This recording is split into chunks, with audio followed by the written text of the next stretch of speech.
ஜெபம் பண்ண இது கர்த்தர் உண்டு பண்ணின நாள், இதில் கலிகூர்ந்து மகிழகடவும் வசனத்தின்படி ஆண்டவரே, இந்த நாளிலே நம்முடைய சமூகத்திலே கலிகூர்ந்து மகிழவும் நீர் பரிசுத்தராக இருந்தது போல ஆண்டவரே, எங்களை பரிசுத்தமாக்க பாவமான வாழ்விலிருந்து விடுதலை பெற உங்களுடைய இரத்தத்தினால் நாங்கள் கழுவப்பட இந்த நாளில் இந்த சமூகத்தில் நாங்கள் ஒருமித்து கூடி வந்திருக்கிறோம். அப்பா, நீங்கள் பரிசுத்தமான உங்களுடைய பரிசுத்த ஜனமால் உங்களுடைய அண்டை பற்றி தேவதற்கு தகுதி உள்ளவர்களால் நாளிலே உங்களுடைய வசனத்தின்படி உங்களுடைய வார்த்தையின்படி எங்களை மாற்றக்கூடிய அப்பா, பரிசுத்த ஒரு ஆண்டவரை பரிசுத்த இருதயத்தோடு உங்களை பணிந்து கொள்ளவும் ஆசீர்வாதத்தை பெற்றுக்கொள்ளவும் நீர் உங்களுக்கு கிருபை செய்யும் பண்ணிக்கிறோம். ஜீவனுள்ள ஆராதனைக்கு ஆயத்தமாக நாம் யாவரும் எழுந்து நின்று ஆராதனை கீதங்கள் 410, இரண்டாண்டி கீதம் 26, பாமாலை 14. ஆராதனை கீதங்கள் 410, இரண்டாண்டி கீதம் 26, பாமாலை 14. அனாதியான கர்த்தரே, தெய்வீக ஆசனத்திலே.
நம்முடைய தேவனாகிய ஆண்டவருக்கு விரோதமாக நாம் கலப்பு பண்ணி அவர் நமக்கு முன்பாக வைத்த நியாய பிரமாணங்களை நடக்கத்தக்கதாக நாம் அவருடைய சத்தத்துக்கு செவி கொடாமல் போனோம்.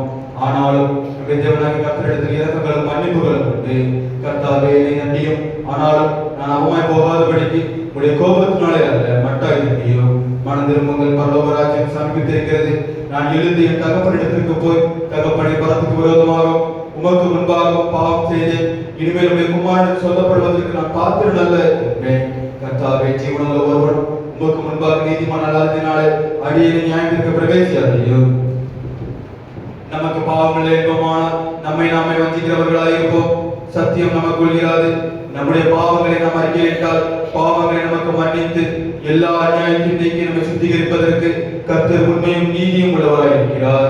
பிரியமான சகோதரரே, நம்முடைய பரமபிதாவாகிய சர்வ வல்லமையுள்ள தேவனுடைய அளவில்லாத தயவினால் இரக்கத்தினால் பாவ மன்னிப்பை பெறுவதற்காக நாம் செய்த பலவிதமான பாவங்களையும் அக்கிரமங்களையும் அவர் சந்நிதியில் மாயமாய் மறைத்துக் கொள்ளாமல் பணிவும் தாழ்மையும் துக்கமும் கீழ்ப்படுதலோடு வேத வசன பற்பல வாக்கியங்களை நம்மை ஏவுகிறது. நாம் எக்காலத்திலும் தேவனுக்கு முன்பாக நம்முடைய பாவங்களை மனத்தாழ்மை அறிவிட வேண்டுவது பற்றி அவருடைய திருக்கரங்களினாலே நாம் பெற்றுக்கொண்ட மேன்மையான உபகாரங்களுக்காக ஸ்தோத்திரம் செலுத்தவும் மிகவும் சிறந்த அவருடைய புகழை பிரஸ்தாபம் பண்ணவும் அவருடைய மகா பரிசுத்த வசனத்தை கேட்கவும் நம்முடைய சரீரத்துக்கும் ஆத்மாவுக்கும் தேவையானவர்களுக்காக வேண்டிக் கொள்ளவும் நாம் கூடி வந்திருக்கிற தருணத்தில் பாவங்களை அறிவிடுவது என்பது விசேஷித்த கடமையாக இருக்கிறது. ஆகையால் இருக்கிற நாம் யாவரும் சுத்த இதயத்தோடு தாழ்ந்த சத்தத்தோடு பரம கிருபாசனத்தில் என்னுடன் கூட சேர்த்து நான் சொல்லுகிற பிரகாரம் சொல்ல உங்களை வேண்டிக் கொள்கிறேன். யாவரும் உலகால் பண்ணிட்டு பொதுவான பாவ அறிக்கை ஜெபத்தை தேர்ந்து எடுப்போம்.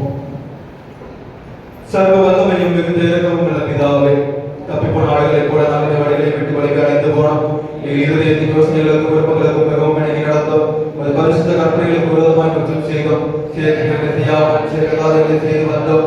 எங்களுக்கு சுகமே இல்லை. ஆனாலும் ஆண்டவரை கிறிஸ்து மூலமாய் மனித கருத்தின்படியே எதிர்பார்க்கும் எங்களுக்கு இறங்கும். பொறுமையாயும் பாவத்திற்கு ஒதுக்கப்படுகிறவர்களை தீர்ப்படுத்தும்.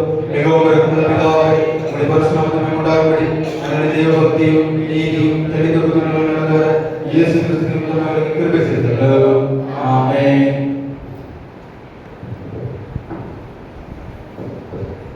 தேவனை எப்பொழுது இறக்கம் செய்கிறது மன்னிக்கிறது உங்களுக்கு சுவாபம் லட்சணமாக இருக்கிறதுனால் எங்கள் தாழ்மையான விண்ணப்பங்களை ஏற்றுக்கொண்டு எங்கள் பாவங்களை தங்களினால் நிரப்புவர்களாய் உருக்கமான உங்கள் இறக்கங்களை கட்டவிட்டு விடுதலாக்க வேண்டும் என்று எங்கள் மத்திய சிறப்புகளுக்காக பரிந்து பேசுகிறவருமாகிய இயேசு கிறிஸ்துவின் மூலமாக வேண்டிக் கொள்கிறோம். பரமண்டலங்களில் இருக்கிற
சங்கீதம் சங்கீதம் 148.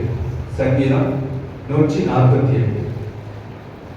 அல்லேலூயா. வானங்களில் உள்ளவைகளே கர்த்தரை துதியுங்கள், உன்னதங்களில் அவரை துதியுங்கள்.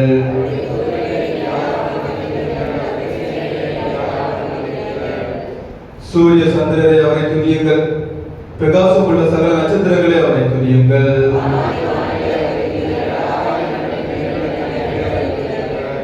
அவைகள் கர்த்தரின் நாமத்தை துதிக்க கடவது, அவர் கட்டளையிட அவைகள் சிருஷ்டிக்கப்பட்டது.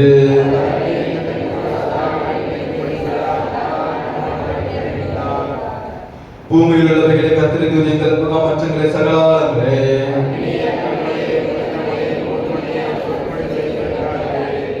மலைகளே, சகல மேடுகளே, கனிமரங்களே, சகல கேதுகளே.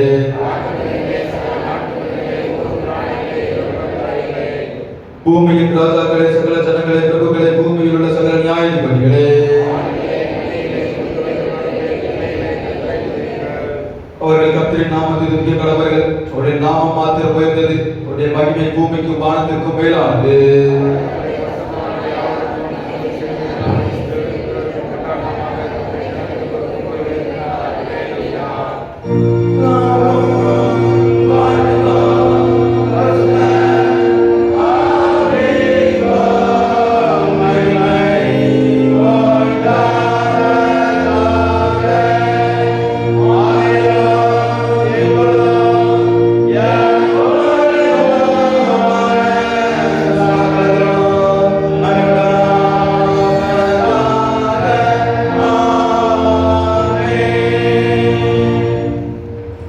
வேத பாடம் வாசிக்க கேட்போம்.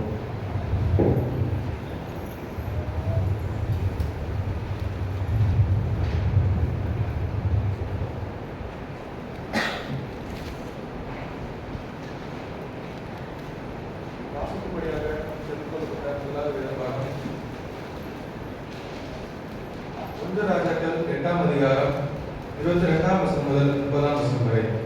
1 ராஜாக்கள் 8ஆம் அதிகாரம் 22ஆம் வசனம் முதல். பின்பு சாலமோன் கர்த்தருடைய பலிபீடத்திற்கு முன்னே இஸ்ரவேல் சபையினர் எல்லாரும் எதிராக நின்று வானத்துக்கு நேராய் தன் கைகளை விரித்து, இஸ்ரவேலின் தேவனாகிய கர்த்தாவே, மேலே வானத்திலும் கீழே பூமியிலும் உமக்கு ஒப்பான தேவன் இல்லை.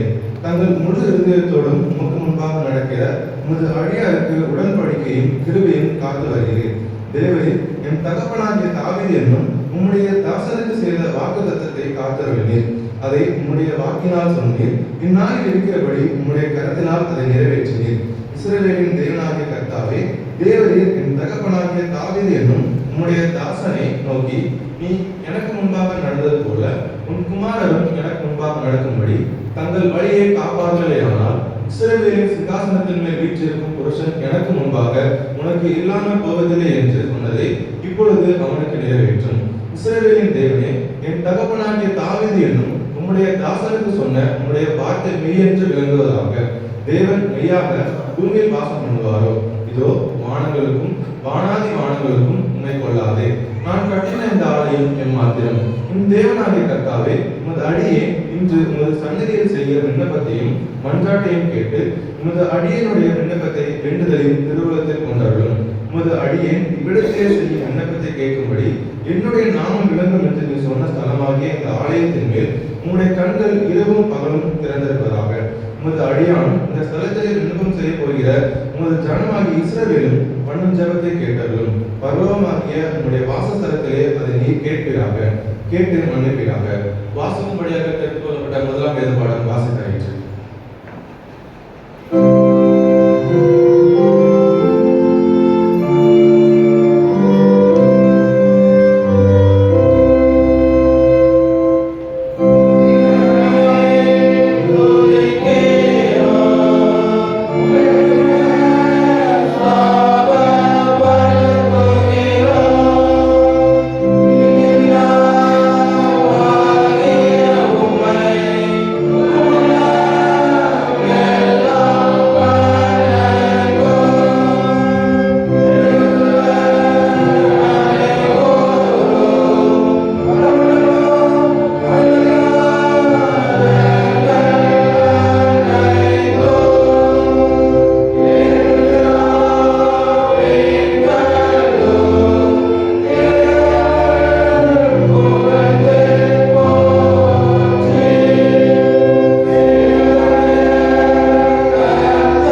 வெளிப்படுத்தல் 14ஆம் அதிகாரம் 1ஆம் வசனம் முதல் 7ஆம் வசனம் வரை. வெளிப்படுத்தல் 14ஆம் அதிகாரம் 1ஆம் வசனம் முதல். பின்பு நான் பார்த்தபோது இதோ சீயோன் மலையின் மேல் ஆட்டுக்குட்டியானவரையும் அவருடைய கூட அவருடைய பிதாவின் நாமம் தங்கள் நெற்றிகளில் எழுதப்பட்டிருந்த 144,000 பேரையும் மிக்க கண்டேன். அல்லாமலும் பெருவெள்ள இரைச்சலை போலவும் பலத்த இடிமுழக்கம் போலவும் ஒரு சத்தம் வானத்திலிருந்து உண்டாக கேட்டேன். நான் கேட்ட சத்தம் சுரமண்டலக்காரர் தங்கள் சுரமண்டலங்களை வாசிக்கிற ஓசையை போலிருந்தது. அவர்கள் சிங்காசனத்திற்கு முன்பாகவும் 4 ஜீவன்களுக்கு முன்பாகவும் மூப்பர்களுக்கு முன்பாகவும் புது பாட்டை பாடினார்கள். அந்த பாட்டு பூமியிலிருந்து மீட்டுக் கொள்ளப்பட்ட 144,000 பேர் இல்லாமல் வேறு ஒருவரும் கற்றுக்கொள்ள கூடாதிருந்தது.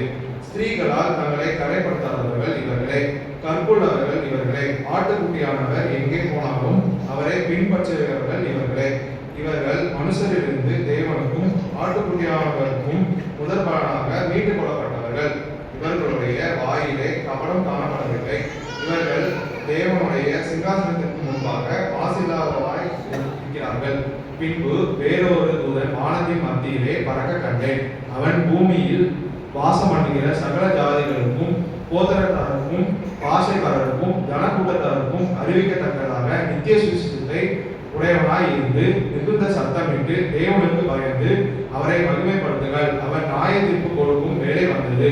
வானத்தையும் பூமியையும் சமுத்திரத்தையும் நீரூற்றுகளையும் உண்டாக்கினவரையே தொழுது கொள்ளுங்கள் என்று கூறினார். வாசிக்கவுடைய 2வது வேதபாடம் வாசித்தேன். பிள்ளைகள் சத்தியவசனம் கூறுவார்கள்.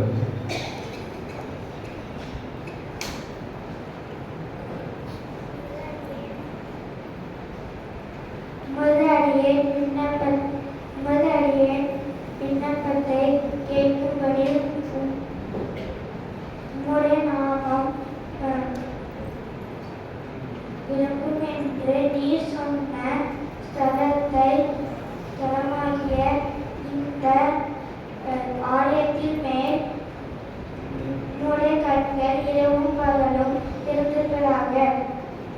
1 ராஜாக்கள் 8ஆம் அதிகாரம் 29ஆம் வசனம்.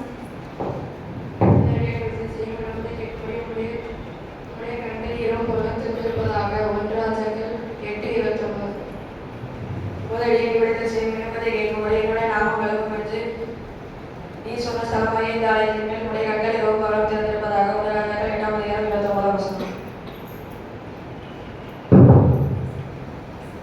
ஆராதனையில் கடவுளின் வெளிப்பாடு. உமது அடியை இவ்விடத்தில் செய்யும் விண்ணப்பத்தை கேட்கும்படி என்னுடைய நாமம் விளங்கும் என்று நீர் சொன்ன ஸ்தலமாகிய இந்த ஆலயத்தின் மேல் உம்முடைய கண்கள் இரவும் பகலும் திறந்திருப்பதாக. 1 ராஜாக்கள் 8ஆம் அதிகாரம் 29ஆம் வசனம். உமது அடியை செய்யும் விண்ணப்பத்தை கேட்கும்படி என்னுடைய நாமம் விளங்கும் என்று நீர் சொன்ன ஸ்தலமாகிய இந்த ஆலயத்தின் மேல் உம்முடைய கண்கள் இரவும் பகலும் திறந்திருப்பதாக. 1 ராஜாக்கள் 8:29.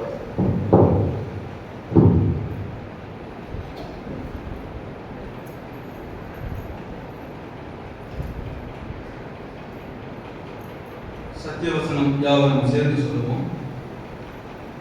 ஆராதனையில் கடவுளின் வெளிப்பாடு. உம்முடைய அடியே இவ்விடத்தில் செய்யும் விண்ணப்பத்தை கேட்கும்படி என்னுடைய நாமம் விளங்கும் என்று நீ சொன்ன ஸ்தலமாகிய இந்த ஆலயத்தின் மேல் உம்முடைய கண்கள் இரவும் பகலும் திறந்திருப்பதாக. 1 ராஜாக்கள் 8ஆம் அதிகாரம் 29ஆம் வசனம்.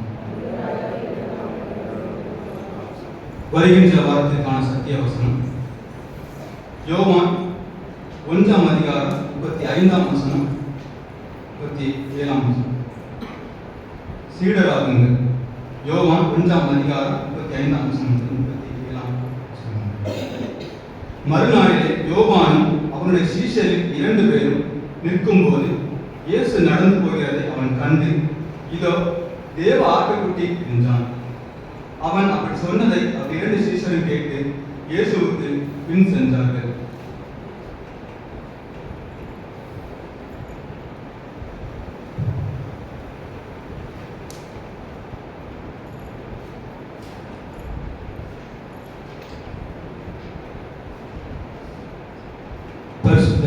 விவாக அறிக்கை. சிஎஸ்ஐ தூத்துக்குடி ஆசிரியர் திருமணம், குளத்துக்குடியிருப்பு சேகரம், தங்கையாபுரம் சபையைச் சேர்ந்த ஜி ஜெபத்துரை அவர்களின் மகன் ஜி சார்லஸ் அவர்களும், ஒட்டஞ்சத்திரம் டவுன் சேகரம், ஒட்டஞ்சத்திரம் சபையைச் சேர்ந்த செல்வின் அவர்களது குமாரத்தி ஷைனி ஜோதினா அவர்களும் பரிசுத்த விவாகம் செய்யப் போகிறார்கள் என அறிவிக்கிறேன். இவர்களை பரிசுத்த விவாகத்தில் சேரக்கூடாத நியாயமான காரணமாவது தடையாவது உண்டென்று உங்களில் யாருக்காவது தெரியும் என்றால் அதை எழுத்துப்பூர்வமாக சபை குருவானவரிடம் தெரிவிக்கும்படி கேட்டுக்கொள்கிறேன். இது இவர்களுக்கு இரண்டாம் அறிக்கை. இவர்களுக்காக தலைகளை தாத்தி ஜெபம் செய்வோம். கிருபையும் இரக்கமும் நிறைந்த எங்கள் அன்பின் நல்ல ஆண்டவர், இந்த மனமகிழ்ச்சியான நாளுக்காக உங்கள் நன்றி செலுத்துகிறோம் அப்பா. இந்த நாளிலும் ஆண்டவரை பரிசுத்த விவாகத்தில் இணைய இருக்கின்ற உடைய பிள்ளைகளை உடைய கருத்தில் அர்ப்பணிக்கிறோம். சார்லஸ் மற்றும் ஷைனி ஜோதினா பிள்ளைகளை கண்ணோக்கி பார்க்க முடியாது சொல்லிக்கிறோம் அப்பா. மனிதன் தனிமையாக இருப்பது நல்லதல்ல என்று ஏற்ற துணையை ஏற்ற காலத்தில் உடைய பிள்ளைகளுக்கு நியமித்திருக்கிறதுக்காக உங்கள் நன்றி செலுத்துகிறோம் அப்பா. அதற்கான எல்லா வேலைகளிலும் எல்லா காரியங்களையும் ஆண்டவரை உடைய கரம் உடைய பிள்ளைகளோடு தங்கியிருக்க முடியாது சொல்லுகிறோம் அப்பா. திருமண காரியங்களில் ஆண்டவரை எல்லா தடைகளையும் தகர்த்து அப்பா உடைய பிள்ளைகள் நாமத்தின் நிமித்தம் இணைவதற்கு கிருபை செய்ய முடியாது சொல்லுகிறோம் அப்பா. குடும்ப வாழ்விலே அன்போடும் ஐக்கியத்தோடும் உண்மை மகிமைப்படுத்துகின்ற பிள்ளைகளாக உடைய நாமத்தை உயர்த்துகின்ற பிள்ளைகளாக வாழ்ந்து வளர கிருபை செய்ய முடியாது சொல்லுகிறோம் அப்பா. ஏற்ற காலத்திலே ஏற்ற ஆசீர்வாதத்தை வாழ்விலை கட்டளையிடுவேன் என்று சொன்ன வாக்கு தத்துவத்தின்படி ஆண்டவருடைய பிள்ளைகளுக்கு ஏற்ற காலத்திலே சகலத்தை நன்மைக்கு எதுவாக வழிநடத்திருக்கிறீர்கள் என்று விசுவாசிக்கிறோம் அப்பா. ஆண்டவரே, திருமணத்தில் இருக்கின்ற பிள்ளைகளை நீர் ஆசீர்வதியும் வழிநடத்தும் பலப்படுத்தும். மீட்பு இயேசுவின் மூலம் ஜெபம் கேளும் ஜீவனுள்ள பிதாவே.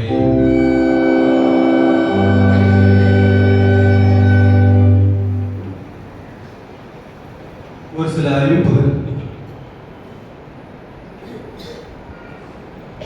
இந்த ஆராதனை முடிந்த பிறகு வாலிப பெண்கள் கூட்டம் ஆலயத்தில் வைத்து நடைபெறும். சபை வாலிப பெண்கள் யாவரும் கலந்து கொள்ளும்படியாக கேட்டுக்கொள்கிறோம். மதியம் 2 மணிக்கு தாய்மார் கூடுகை ஆலயத்தில் வைத்து நடைபெறும். மதியம் 2 மணிக்கு தாய்மார் கூடுகை ஆலயத்தில் வைத்து நடைபெறும். சபையின் தாய்மார்கள் யாவரும் கலந்து கொள்ளும்படியாக கேட்டுக்கொள்கிறோம்.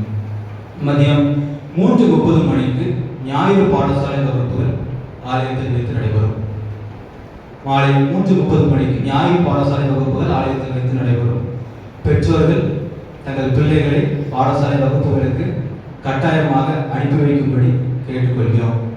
சிறு பிள்ளைகள் அனைவரையும் ஆலயத்தில் வசனம் சொல்வதற்கு பெற்றோர்கள் பிள்ளைகளை தங்கள் இல்லத்தில் ஆயத்தப்படுத்தும்படியாக கேட்டுக்கொள்கிறோம். அநேக சிறு பிள்ளைகள் இருக்கிறார்கள் நமது சபையில். ஆனால் வசனம் சொல்வது குறைவாக என்ன செய்கிறது காணப்படுகிறது. பிள்ளைகள் ஆண்டவரால் ஆசீர்வதிக்கப்பட்டவர்களாக இருக்க வேண்டும் என்றால் ஆண்டவருடைய சமூகத்திலே பிள்ளைகளை பெற்றோர்கள் என்ன செய்ய வேண்டும்? நிறுத்த வேண்டும். ஆண்டவருடைய சமூகத்தில் நிற்கும் பொழுதுதான் பிள்ளைகள் என்ன செய்கிறார்கள்? ஆசீர்வதிக்கப்பட்ட பிள்ளைகளாக ஆண்டவருடைய கருத்திற்குள்ளாக இருக்கும் பொழுது என்ன செய்கிறார்கள்? பிள்ளைகள் ஆசீர்வதிக்கப்பட்ட பிள்ளைகளாக என்ன செய்ய முடியும்? பிள்ளைகளை வளர்க்க முடியும். ஆண்டவருடைய வசனத்தை சொல்வதற்கு பிள்ளைகளை பெற்றோர்கள் என்ன செய்ய வேண்டும்? கட்டாயமாக ஆயத்தப்படுத்த வேண்டும். இன்று இரவு ஆராதனை முடிந்த பிறகு வாலிப ஆண்கள் கூட்டம் ஆலயத்தில் வைத்து நடைபெறும். சபை வாலிப ஆண்கள் யாவரும் கலந்து கொள்ளும்படியாக கேட்டுக்கொள்கிறோம். இந்த வருடத்திற்கான ஞாயிறு பாடசாலை ஆசிரியர் பயிற்சி முகாம் 2025 மற்றும் 26க்கான ஞாயிறு பாடசாலை ஆசிரியர் பயிற்சி முகாம் 28/6/2025 அன்று பரிசுத்த யோவான் பேராலயத்தில் வைத்து காலை 9:30 மணி முதல் மாலை 4 மணி வரை நடைபெறும். விருப்பமுள்ள பிள்ளைகள் கலந்து கொள்ளும்படியாக கேட்டுக்கொள்கிறோம். ஞாயிறு பாடசாலை வகுப்புகளுக்கான ஆசிரியர் பயிற்சி முகாம் பரிசுத்த யோவான் பேராலயத்தில் காலை 9:30 மணி முதல் மாலை 4 மணி வரை நடைபெறும். சபை பிள்ளைகள் விருப்பமுள்ளவர்கள் கலந்து கொள்ளும்படியாக கேட்டுக்கொள்கிறோம். கண் ஆதார் பிரகாசி சமீபத்த அளவிலான வேத ஆராய்ச்சி கூடுகை இன்று மாலை 4 மணி முதல் 6 மணி வரை கீழ வெள்ளமடம் சேகரம் பரிசுத்த கன்னிமரியாள் ஆலயத்தில் வைத்து நடைபெறும். இன்று மாலை 4 மணிக்கு சமீபத்த அளவிலான வேத ஆராய்ச்சி கூடுகை கீழ வெள்ளமடம் சேகரம் பரிசுத்த கன்னிமரியாள் ஆலயத்தில் வைத்து மாலை 4 மணி முதல் 6 மணி வரை நடைபெறும். சபையின் ஆண்கள் யாவரும் கலந்து கொள்ளும்படியாக கேட்டுக்கொள்கிறோம்.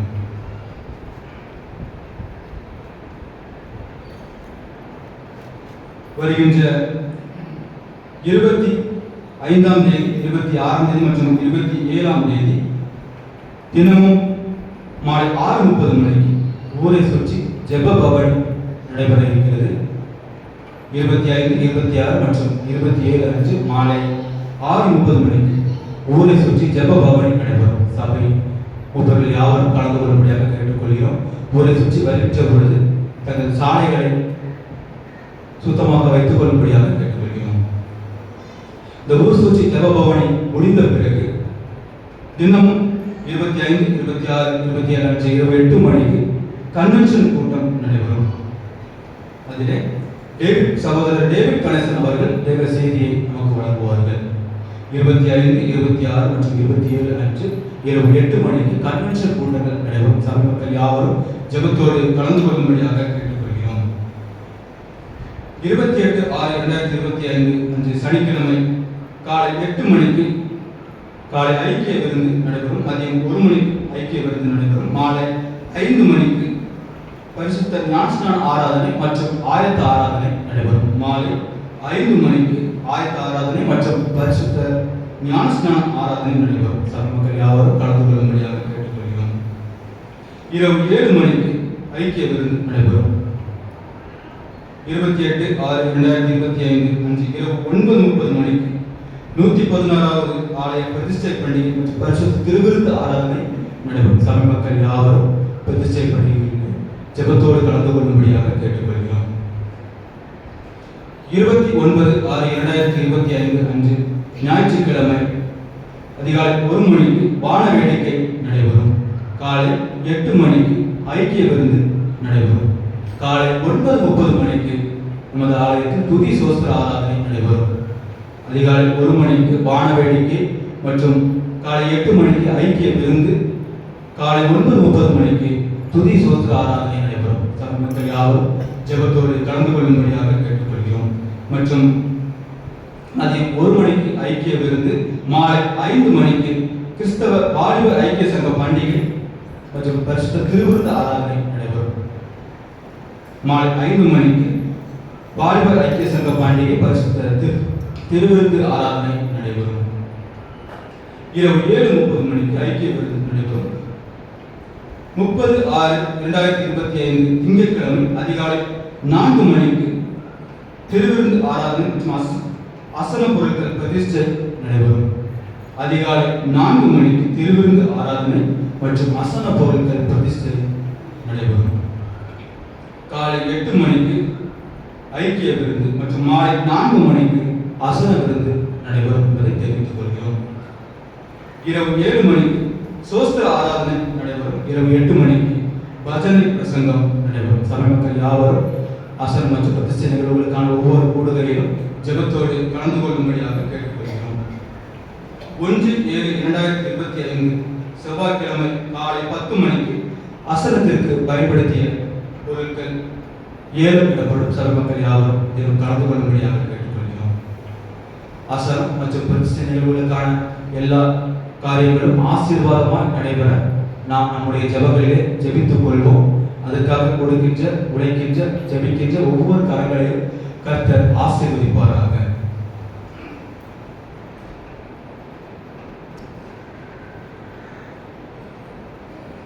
இன்று நம்ம மத்தியிலே கர்த்தருடைய வார்த்தையை பகிர்ந்து கொள்வதற்காக சகோதரர் ஆபிரகாம் அவர்கள் வந்திருக்கிறார்கள். அவர்களை சபையின் சார்பாக வாழ்த்தி வரவேற்கிறோம். அவர்கள் நம்ம மத்தியிலே கர்த்தருடைய வார்த்தையை பகிர்ந்து கொள்வார்கள். வருகின்ற நாட்களில் தங்களது பிறந்த நாள் மற்றும் திருமண நாள் கொண்டாடுகிறவர்களின் பெயர்களை வாசிக்கிறேன்.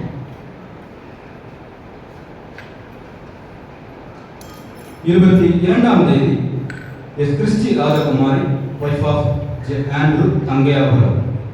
22ஆம் தேதி S Albin, son of Soundar Kelamangalam. 23ஆம் தேதி பீச்சர், சன் ஆஃப் பொன்சீலன் தங்கையாபுரம். 23ஆம் தேதி Jai Christy, wife of Jebaraj Paul Thangaiyapuram. 25ஆம் தேதி சி கிரேனா ஒய்ஃப் ஆஃப் ஜி கிறிஸ்டோபர் சேருகோபா 25ஆம் தேதி I Selvakumar Manasi son of Emmanuel Bangalore 26ஆம் தேதி ஜே பவுல் பிரைசர் son of P Jebaraj Paul Gangaiyapuram 26ஆம் தேதி ஆர் அந்திரேயா ஓஸ்பேட்டை 27ஆம் தேதி பி சாம் பீட்டர்சன் ஜெரசிங் son of S R Ponsingh Bangalore 29ஆம் தேதி M Koilraj son of Milton Jamakhandi 29ஆம் தேதி எஸ் ஆல்பர்ட் சன் ஆஃப் சாம்வேல் தங்கையாபுரம். இவர்கள் தங்களது பிறந்த நாளை கொண்டாடுகிறார்கள். 15 நாட்களில் தங்களது பிறந்த நாளை கொண்டாடுகின்ற பிள்ளைகளுக்கு சபையின் சார்பாக வாழ்த்துக்களை தெரிவித்துக் கொள்கிறோம். இவர்களுக்கான வாக்குத்தத்த வசனம் உபாகமம் 1ஆம் அதிகாரம் 11ஆம் வசனம். உபாகமம் 1ஆம் அதிகாரம் 11ஆம் வசனம். நீங்கள் இப்போது இருக்கிறதை பார்க்கிறோம் 1000 மடங்கு அதிகமாகும்படி உங்கள் பிதாக்களின் தேவனாகிய கர்த்தர் உங்களுக்கு சொல்லியபடியே உங்களை ஆசீர்வதிப்பாராக. நீங்கள் இப்பொழுது இருக்கிறதை பார்க்கிறோம் 1000 மடங்கு அதிகமாகும்படி உங்கள் பிதாக்களின் தேவனாகிய கர்த்தர் உங்களுக்கு சொல்லியபடியே உங்களை ஆசீர்வதிப்பாராக. இப்பொழுது பாடகர்களோடு ஒரு வாழ்த்து பாடல் பாடுவார்கள். அதைத் தொடர்ந்து நாம் அவர்களுக்காக ஜெபம் செய்வோம்.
எங்களை அதிகமாக நேசித்து வழிநடத்துகின்ற இந்த அன்பின் நல்ல ஆண்டவரை, இந்த மனமகிழ்ச்சியான நாளுக்காக உங்களுக்கு நன்றி செலுத்துகிறோம் அப்பா. இந்த நாளின் ஆண்டவரை தங்களது பிறந்தநாள் மற்றும் திருமணம் கொண்டாடுகின்ற பிள்ளைகளை பெயர்கள் வாசிக்க நீ கேட்டதை நாங்கள் விசுவாசிக்கிறோம் ஆண்டவரை. பெயர்கள் வாசிக்கப்பட்ட ஒவ்வொரு பிள்ளைகளையும் பிறப்பிலாக உடைய கருத்தில் அர்ப்பணிக்கிறோம் ஆண்டவரே. நீ கொடுத்த வாக்கு தத்துவத்தின்படி உடைய பிள்ளைகளை நீ ஆசீர்வதித்து வழிநடத்தும்படியா நாங்கள் ஜெபிக்கிறோம் அப்பா. நீங்கள் இப்போது இருப்பதை பார்க்கிறோம் 1000 மடங்கு அதிகமாகும்படி உங்களை ஆசீர்வதிப்பேன் என்று வாக்கு கொடுத்திருக்கின்ற தேவன், இந்த நாளிலே ஆண்டவரை பிள்ளைகள் ஒவ்வொருவரையும் என் கண்ணோக்கி பார், உள்ளங்கையிலே நான் வரைந்து வைத்திருக்கிறேன் என்று சொல்வது போல ஆண்டவரை பிள்ளைகளை என் உள்ளங்கையை நான் வழிநடத்தும்படியா நாங்கள் ஜெபிக்கிறோம் அப்பா. கடந்த வருடம் முழுவதும் என் பிள்ளைகளை கிருபையாய் பாதுகாத்து செய்த நன்மைகளுக்காக அந்த ஈவுகளுக்காக நாங்கள் உங்களை நன்றி செலுத்துகிறோம் அப்பா. ஆனால் உம்முடைய கிருபையுடன் புதிய வருடத்திற்குள்ளாக வந்திருக்கின்ற பிள்ளைகள் ஆசீர்வதித்து நல்ல சுகத்தோடு பலத்தோடு உடைய பிள்ளைகள் எதிர்பார்க்கின்ற ஆசீர்வாதமான வாழ்க்கையோடு உங்களுடைய பிள்ளைகளை வழிநடத்தும்படியே நாங்கள் ஜெபிக்கிறோம் அப்பா. ஆண்டவரே, இந்த புதிய வருடத்தில் உடைய பிள்ளைகள் எதிர்பார்த்து காத்துக் கொண்டிருக்கின்ற எல்லா காரியங்களிலும் உங்களுடைய கிருபை உடைய பிள்ளைகளை வழிநடத்தட்டும். உடைய இரக்கம் அவர்களோடு தங்கியிருக்கட்டும். உடைய மகிமையின் பிரசனத்தில் நம்முடைய பிள்ளைகளை மூடி மறைத்துக் கொள்ளும்படியே நாங்கள் ஜெபிக்கிறோம் அப்பா. இந்த ஒரு சோதனையும் இந்த ஒரு இக்கட்டுகளும் உங்களுடைய பிள்ளைகளை சூழ்ந்து கொள்ளாதபடி புதிய வருடத்தில் அந்த பரிசுத்தத்தை காத்து நடப்பதற்கு கிருபை செய்யும்படியே நாங்கள் ஜெபிக்கிறோம் அப்பா. உங்களுடைய பிள்ளைகளாக உங்களுடைய பரிசுத்த ஜனமாக உங்களுடைய கிருபை செய்யும்படியே நாங்கள் ஜெபிக்கிறோம் அப்பா. உங்களுடைய கருத்தில் அர்ப்பணிக்கிறோம். மீட்பர் இயேசுவின் மூலம் ஜெபத்தை ஜீவனுள்ள பிதாவே.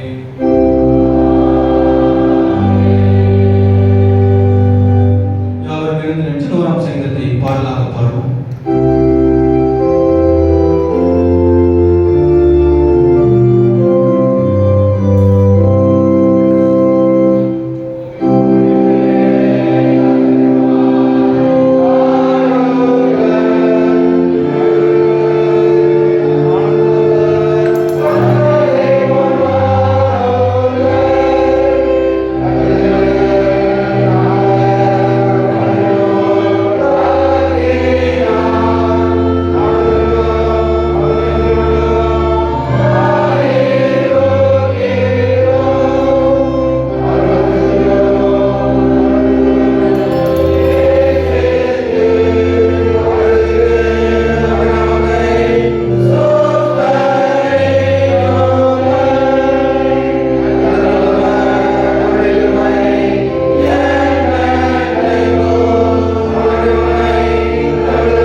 சகோதரரும் ஆராதனையில் கடவுளின் வெளிப்பாடு.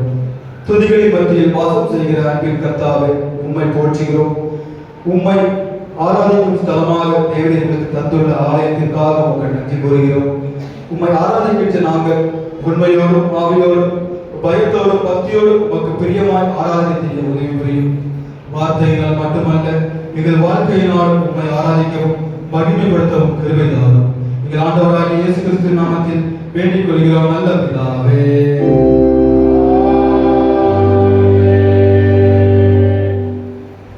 சமாதானத்துக்கு காரணம் ஏக சிந்தவருமாகிய தேவன், உம்மை எழுவதே நித்திய ஜீவன், உம்மை சேவிப்பதே மெசியாதீனம்.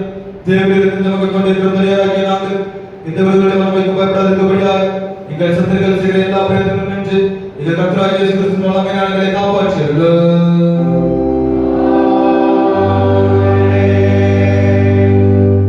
சர்வ வல்லமை நிறைந்த தேவனே, இந்நாளுடைய பிதாவாகிய கர்த்தாவே, இந்நாளில் மிருதுமிக வல்லமை எங்களை காப்பாற்றி நாங்கள் யாதொரு பாவத்துக்கு உட்படாமல் எவ்விதமான மோசத்தில் வாங்கப்படாமல் ஒரு பாவிக்கு நீங்க இருக்கிறதை கொடுத்து செய்கிறதற்கு நாங்கள் செய்கிற எல்லாவற்றையும் உம்முடைய ஆளுகளை நடத்திட வேண்டும் என்று எங்கள் கர்த்தராகிய இயேசு கிறிஸ்து மூலமாய் வேண்டிக் கொள்கிறோம்.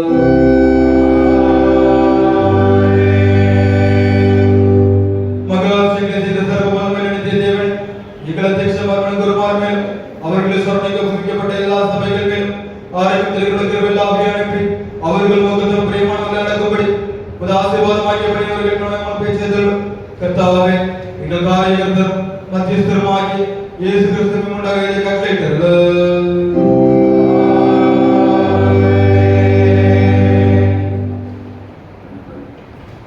தேவ செய்திக்கு ஆயத்தமாக நாம் யாவரும் எழுந்து நின்று ஆராதனை கீதங்கள் 418, இருநூற்றாண்டு கீதம் 32, பாமாலை 22.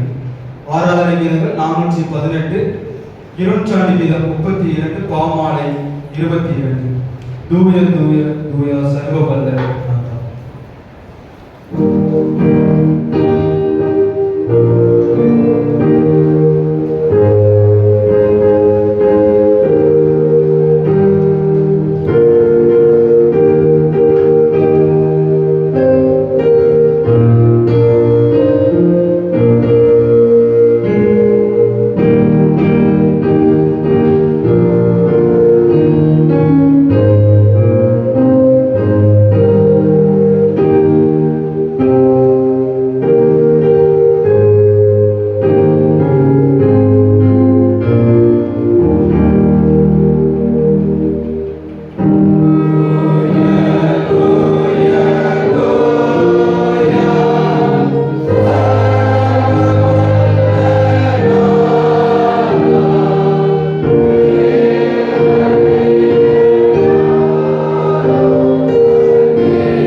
நாட்களோடு இப்படிப்பட்ட நல்ல நாட்களை காண சபையாக குடும்பமாக காண கற்றுக் கொடுத்த அற்புதமான ஆசீர்வாதங்களுக்காக நன்றி செலுத்துகிறோம் ஆண்டவரே. தேவனின் இடத்துல மூவராக ஏக தேவனாக நீ வீட்டார் சாட்சி செய்வதற்காக நாங்கள் துதிக்கிறோம். நீ தூய தூய மகா தூயர் ஆண்டவரை ஸ்தோத்திரிக்கிறோம். இந்த பசுத்தால் ஆண்டவரை கிருபியாக அருமையான மத்தியானவர்களிலே ஒவ்வொரு நிலத்தையும் இப்படி வார்த்தையால் திருப்தி ஆக்கிறோம். கடந்த வருஷம் முழுவதும் காத்தது போல இந்த புதிய பிரதேச ஆண்டிலும் ஆண்டவருடைய கிருபை போதுமாக இருக்கட்டும். அதுக்கு ஆரம்பமான இந்த நாள் இந்த வாழ்க்கைக்கு முக்கியமான நாள் இருக்கட்டும். அடியனை முற்றிலும் அழைக்கிறோம். இப்படி சத்தத்தை மட்டும் கேட்கட்டும். நீ மட்டும் ஐம்படும் எல்லா மகிமும் பற்றி இயேசு நாமத்தில் பிதாவே ஆமென்.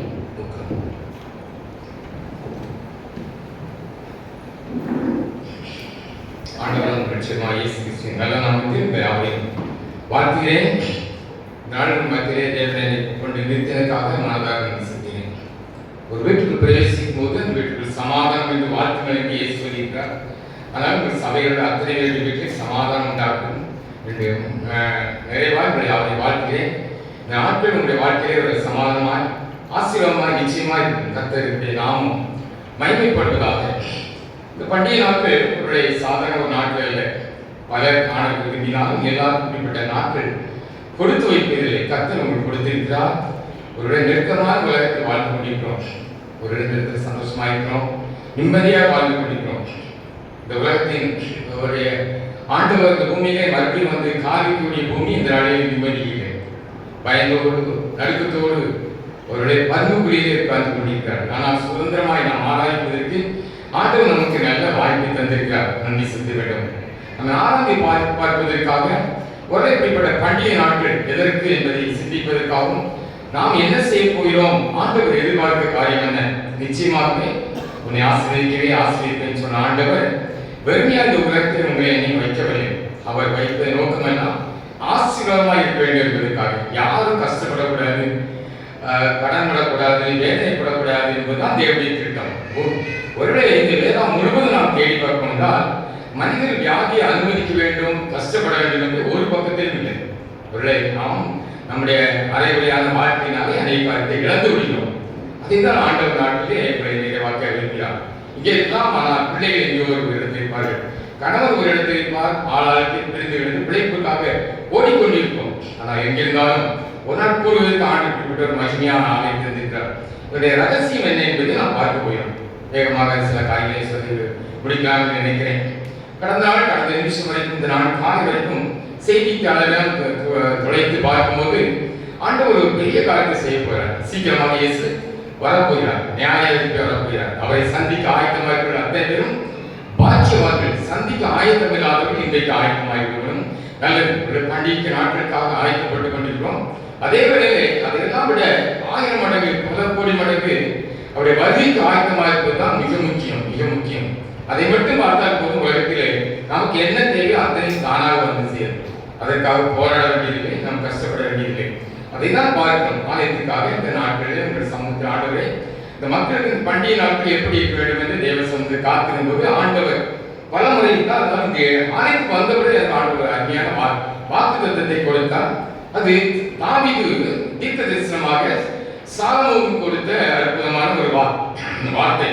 அதைதான் நாமும் ஆண்டவர் இந்த சபையாக உங்களுக்கு தருகிறார் என்று நான் ஆவிக்குள் நம்புகிறேன், ஆண்டு ஏற்றுக்கொள்கிறேன். காரணம் என்னென்றால் ஆண்டவர் மறுபடியும் இந்த வசனத்தை எனக்கு தந்தபடினார்.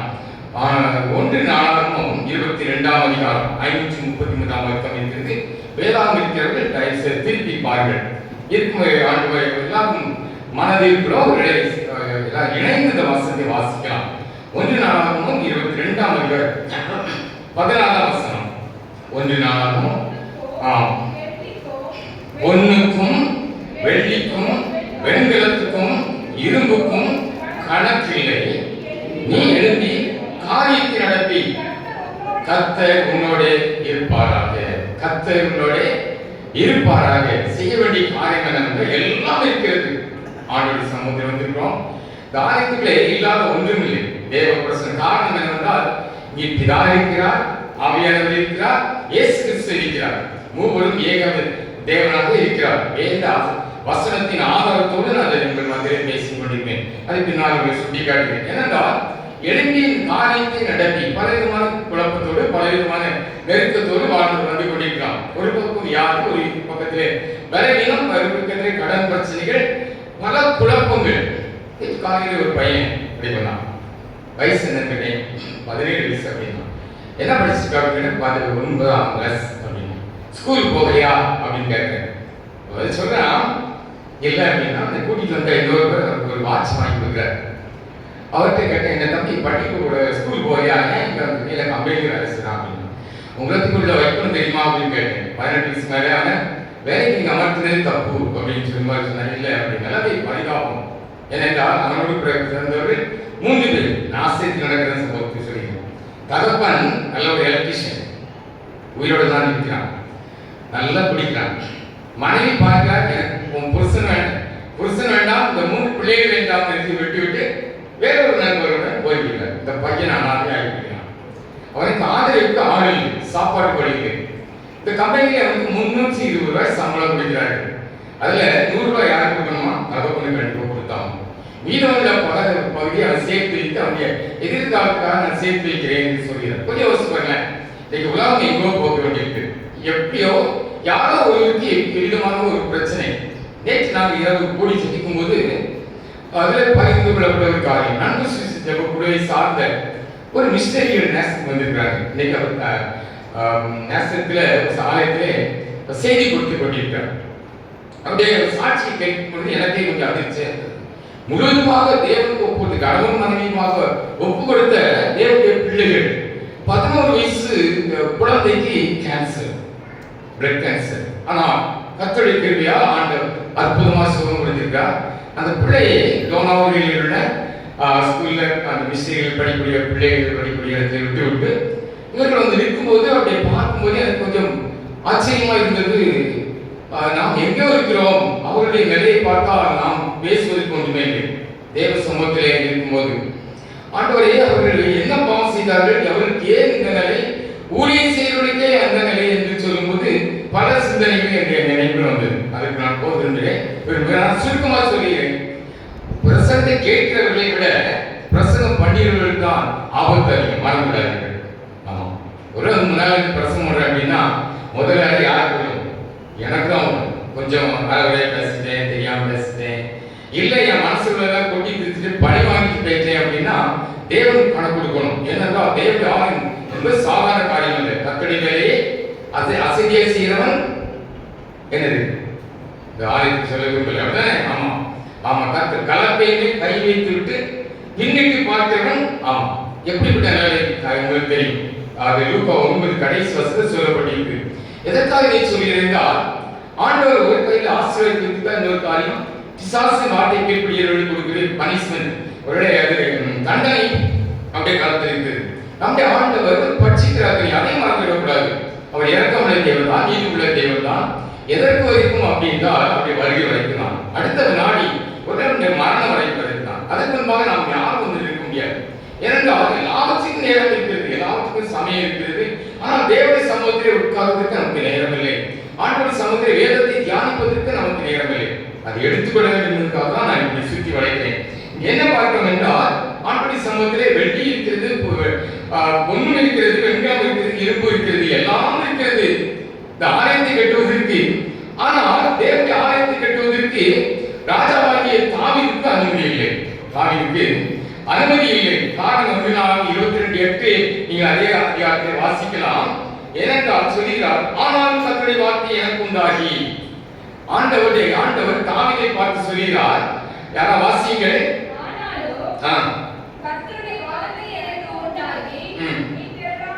நீ திரளான ரத்தத்தை சிந்தி பெரிய யுத்தங்களை பண்ணினால் நீ என் நாமத்திற்கு ஆலயத்தை கட்ட வேண்டாம்.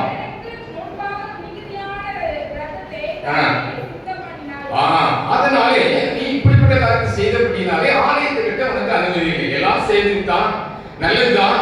அதை தான் பார்க்கும்போது இந்த ஆலயத்தை கட்டுறதுக்கு தாவீது ஒரு தாழ்மை உள்ளவன் தான், சாந்த குணமுள்ளவன் தான். ஆனால் அவனை சந்தித்த பிரச்சனையும் அளவுக்கு அதிகமாக இருக்கும். சங்கீதத்தின் முதல் பகுதி முழுவதும் அவனுடைய நெருக்கங்கள் பாடுகளை குறித்து அவன் புலம்பியிருப்பான். அத்தனை நம்முடைய வாழ்க்கைக்கு பொருந்தும். இத்தனை தாண்டி தான் நம்ம வாழ்ந்து கொண்டிருக்கோம். ஆனால் எல்லாரையும் ஆண்டவர் ஊழியத்துக்கு அழைக்கவில்லை, எல்லாரையும் ஆண்டவர் வைக்கவில்லை. ஆனால் ஒவ்வொருவரும் காரணத்தை வைத்திருக்கிறார். ஒவ்வொருவருக்கும் ஒரு காரணம் கொடுத்திருக்கிறார், ஒவ்வொருவருக்கும் சில வழிகளை கொடுத்திருக்கிறார், ஒரு பொறுப்புகளை கொடுத்திருக்கிறார். அது என்ன என்று கேட்டு நாம் செயல்படும்னா அந்த ஆண்டுடைய நாம மேம்படும். இவன் என்ன செய்தானா கொஞ்சம் இந்த ஆலயத்தை குறித்து நாம் தெரிந்து கொண்டால் நன்றாக இருக்கும் நினைக்கிறேன். இன்றைக்கும் எருசலேமுக்கும் இஸ்ரேல் தேசத்துக்கும் ஈரானுக்கும் யுத்தம் நடந்து கொண்டிருக்க என்ன காரணம்? என்ன காரணம்? ஒரு ஆலயம் கட்டுவதற்கு. அந்த ஆலயத்தில் யாரும் நோண்டிடக்கூடாது என்பதற்காக அவங்க இத்தனை தங்களை பாதுகாப்பு வளையத்தை போடுகிறார்கள். புரியுதா? அது ஏன் நடக்கு, எதுக்கு நடக்குங்கிறது ஒரு பெரிய சரித்திரம். எப்படி ஆரம்பிக்கிறது, அவங்க எப்படியாவது இந்த ஆலயத்தை கட்டுவதற்கு போராடி கொண்டிருப்பார்கள். சீக்கிரம் எவ்வளவு சீக்கிரமா அவர்கள் கட்ட ஆரம்பிக்கிறாரோ அவ்வளவு சீக்கிரமா இயேசு கிறிஸ்து இந்த பூமிக்கு வர போகிறார். அந்த ஆலயத்தை கட்ட ஆரம்பிக்கும் போது நீங்கள் நான் உண்மையில வருகை இருக்கக்கூடாது. அதுக்கு முன்பாக இயேசு கிறிஸ்து ரகசிய வருகை இருக்கும். அந்த கிறிஸ்துதான் அதை காலத்தில் அது நடக்க போகிறது. அது ஒரு பெரிய சரித்திரம். அது ஒரு பக்கம் இருக்கட்டும். எப்படியோ ஆனால் அந்த ஆலயம் கட்டுவதற்கு ஆரம்பத்திலே தாவீதின் காலத்திலே தாவீது சேர்ப்பித்த காரியத்தை இதை 22ஆம் அதிகாரம் 1:4-22 14ஆம் வசனம் யாராவது வாசிக்கலாம்? இதோ நான் என் சிறுமையிலே கர்த்தருடைய ஆலயத்திற்காக 1,00,000 தாலந்து பொன்னு, 1,00,000 பவுன் கிடையாது, 1,00,000 தாலந்து பொன்னையும் 10,00,000 தாலந்து வெள்ளி, நிறுத்த முடியாத திரளான வெண்கலம், இரும்பு, மரங்கள், கற்களை சபதித்து வைத்தேன். ஆமா, பின்பாக வாசிக்கலாம். அந்த ஆலய பிரதிஷ்டை பண்ணிவிட்டு இந்த ஆலயத்தின் தேவைக்காக கொடுங்கள் சொல்லும்போது மக்கள் அள்ளி கொடுக்கிறார்கள். அது ஒரு பக்கம் இருக்கிறது. எப்படியோ ஆலயம் எதற்காக கொடுக்கப்படுகிறது? ஆண்டவரை சந்திக்கிற ஒரு மைய பொருள். ஒரு இயேசு கிறிஸ்து இந்த பூமியிலே வருவாரா, எருசலேம் மலையிலே சீயோன் மலையிலே கால் வைப்பார்னு சொல்லும்போது ஒவ்வொரு ஊரிலும் ஒரு சீயோன் மலை என்பது ஆலயமாக இருக்கு, மறந்துவிடக்கூடாது. இங்க ஆண்டுடைய கால் பதிக்கிற இடம். ஒரு இங்க ஆண்டு இருக்கிறாரா இல்லையா என்பதற்கு நான் வரவில்லை. எதற்காக? இந்த கையினால் கட்டப்பட்ட ஆலயத்து தேவன் வாசமாக இருக்க மாட்டார், அது மட்டும் நிச்சயம். ஆனால் ஆலயம் அதற்கு எப்படியும் நடத்துவதற்காக இல்லை.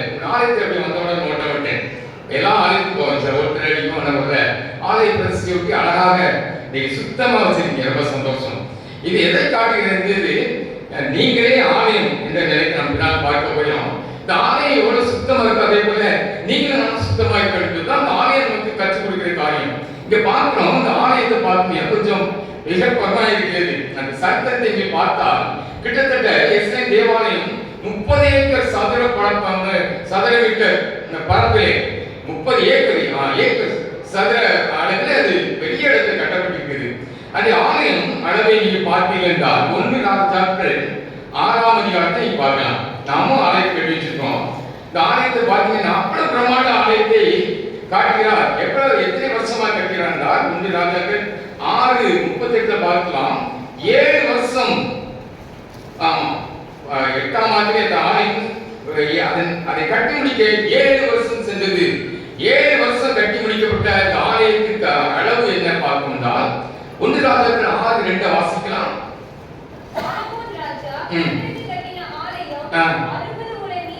60 முழ நீளமும் 20 முழ அகலமும் 30 முழ உயரமாய் இருந்தது. முழம் என்றால் ஒரு இந்த நாட்டுக்கு நம்ம கை வச்சு போனா உங்க ஆலயம் சேர்த்தோம். கிட்டத்தட்ட இது ஒரு 60 முழம் அதிகபட்சம் இருக்கலாம். மிஞ்சினா ஒரு 65-70 அடி நீளம் இருக்குன்னு நினைக்கிறேன். இது ஒரு 35 அடி அகலம் இருக்கலாம். ஆனால் எஸ்ஐ தேவாலயத்துடைய கணக்கு எதை சொல்கிறார் என்றால் அந்த 60 முழம் என்பது கிட்டத்தட்ட 420 அடி என்று சொல்கிறார்கள்.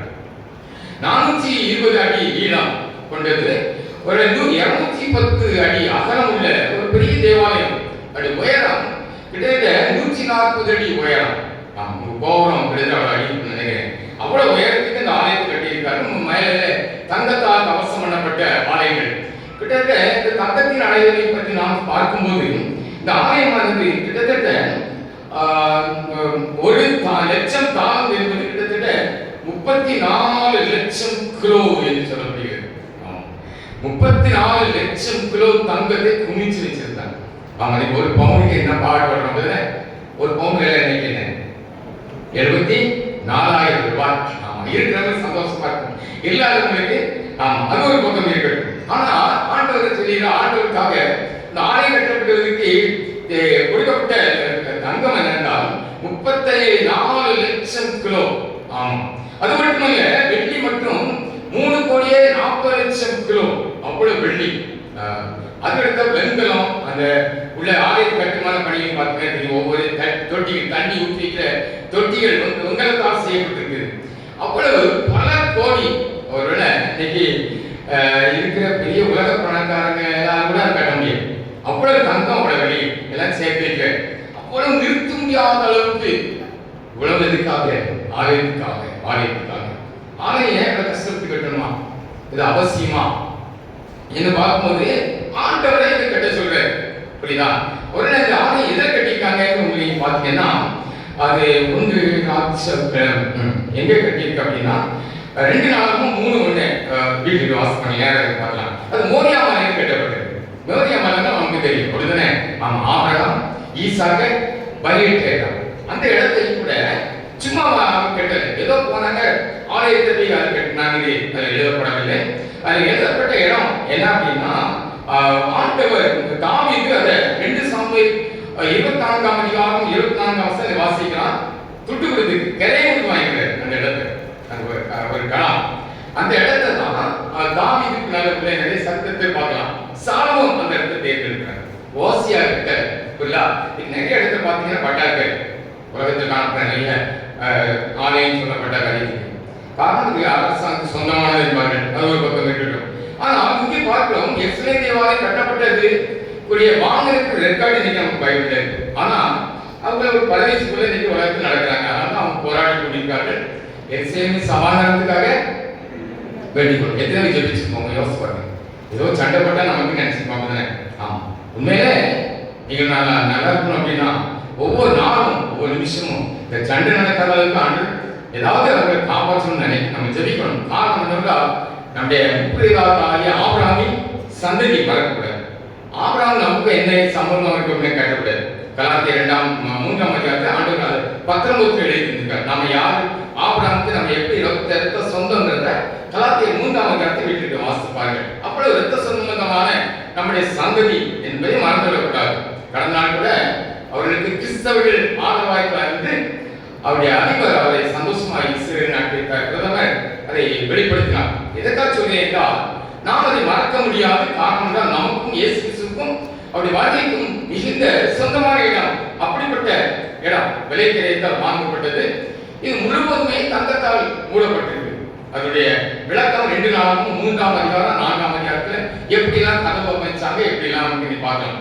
உலக நேர்த்தியாக அமைக்கப்பட்ட ஆலயம் ஏதோ விளையாட்டுத்தனமான காரியம் அல்ல. இன்னைக்கு பழக இன்னைக்கு எப்படி இல்லாம போகுது. கொஞ்சம் சிட்டி சைடு உள்ள பார்த்தீங்கன்னா செருப்பு விட்டு பாட்டு உள்ள வந்துடுறாங்க.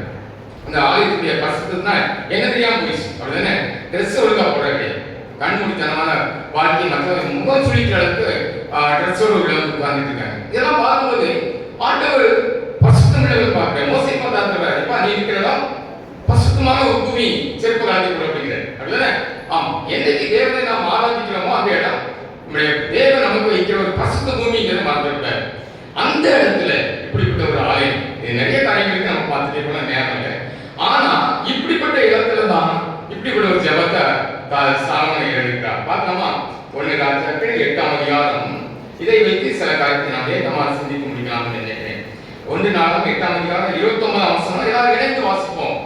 ஆலய ஆராதனை பண்டிகை நாட்கள் எந்த குறையெல்லாம் நிரப்புவதற்கு ஆண்டவர் நம்மை சரி கட்டிய ஒரு நேரம். எங்கே இருக்கிற வரட்டும், இருக்கிறவர்கள் அதற்கு ஆயத்தப்பட வேண்டிய ஒரு வேலை. பிரயாணப்பட்ட வருகிறவர்கள் சுகத்தோடு வந்து வரை சேர வேண்டும், சுகத்தோடு போய் சேர வேண்டும். வருகிற ஆட்கள் தீக்காய் சொல்லுவாங்க. யாரும் இளமை சில போனாங்கிறது சபையின் சட்டத்தில் இருக்கக்கூடாது, வேதத்திலே இருக்கக்கூடாது. அது ஏன் அப்படிங்கிறது நம்ம பின்னால் பார்க்கலாம். என்ன பார்ப்போம், வாசிக்கலாம். ஒரு அடியே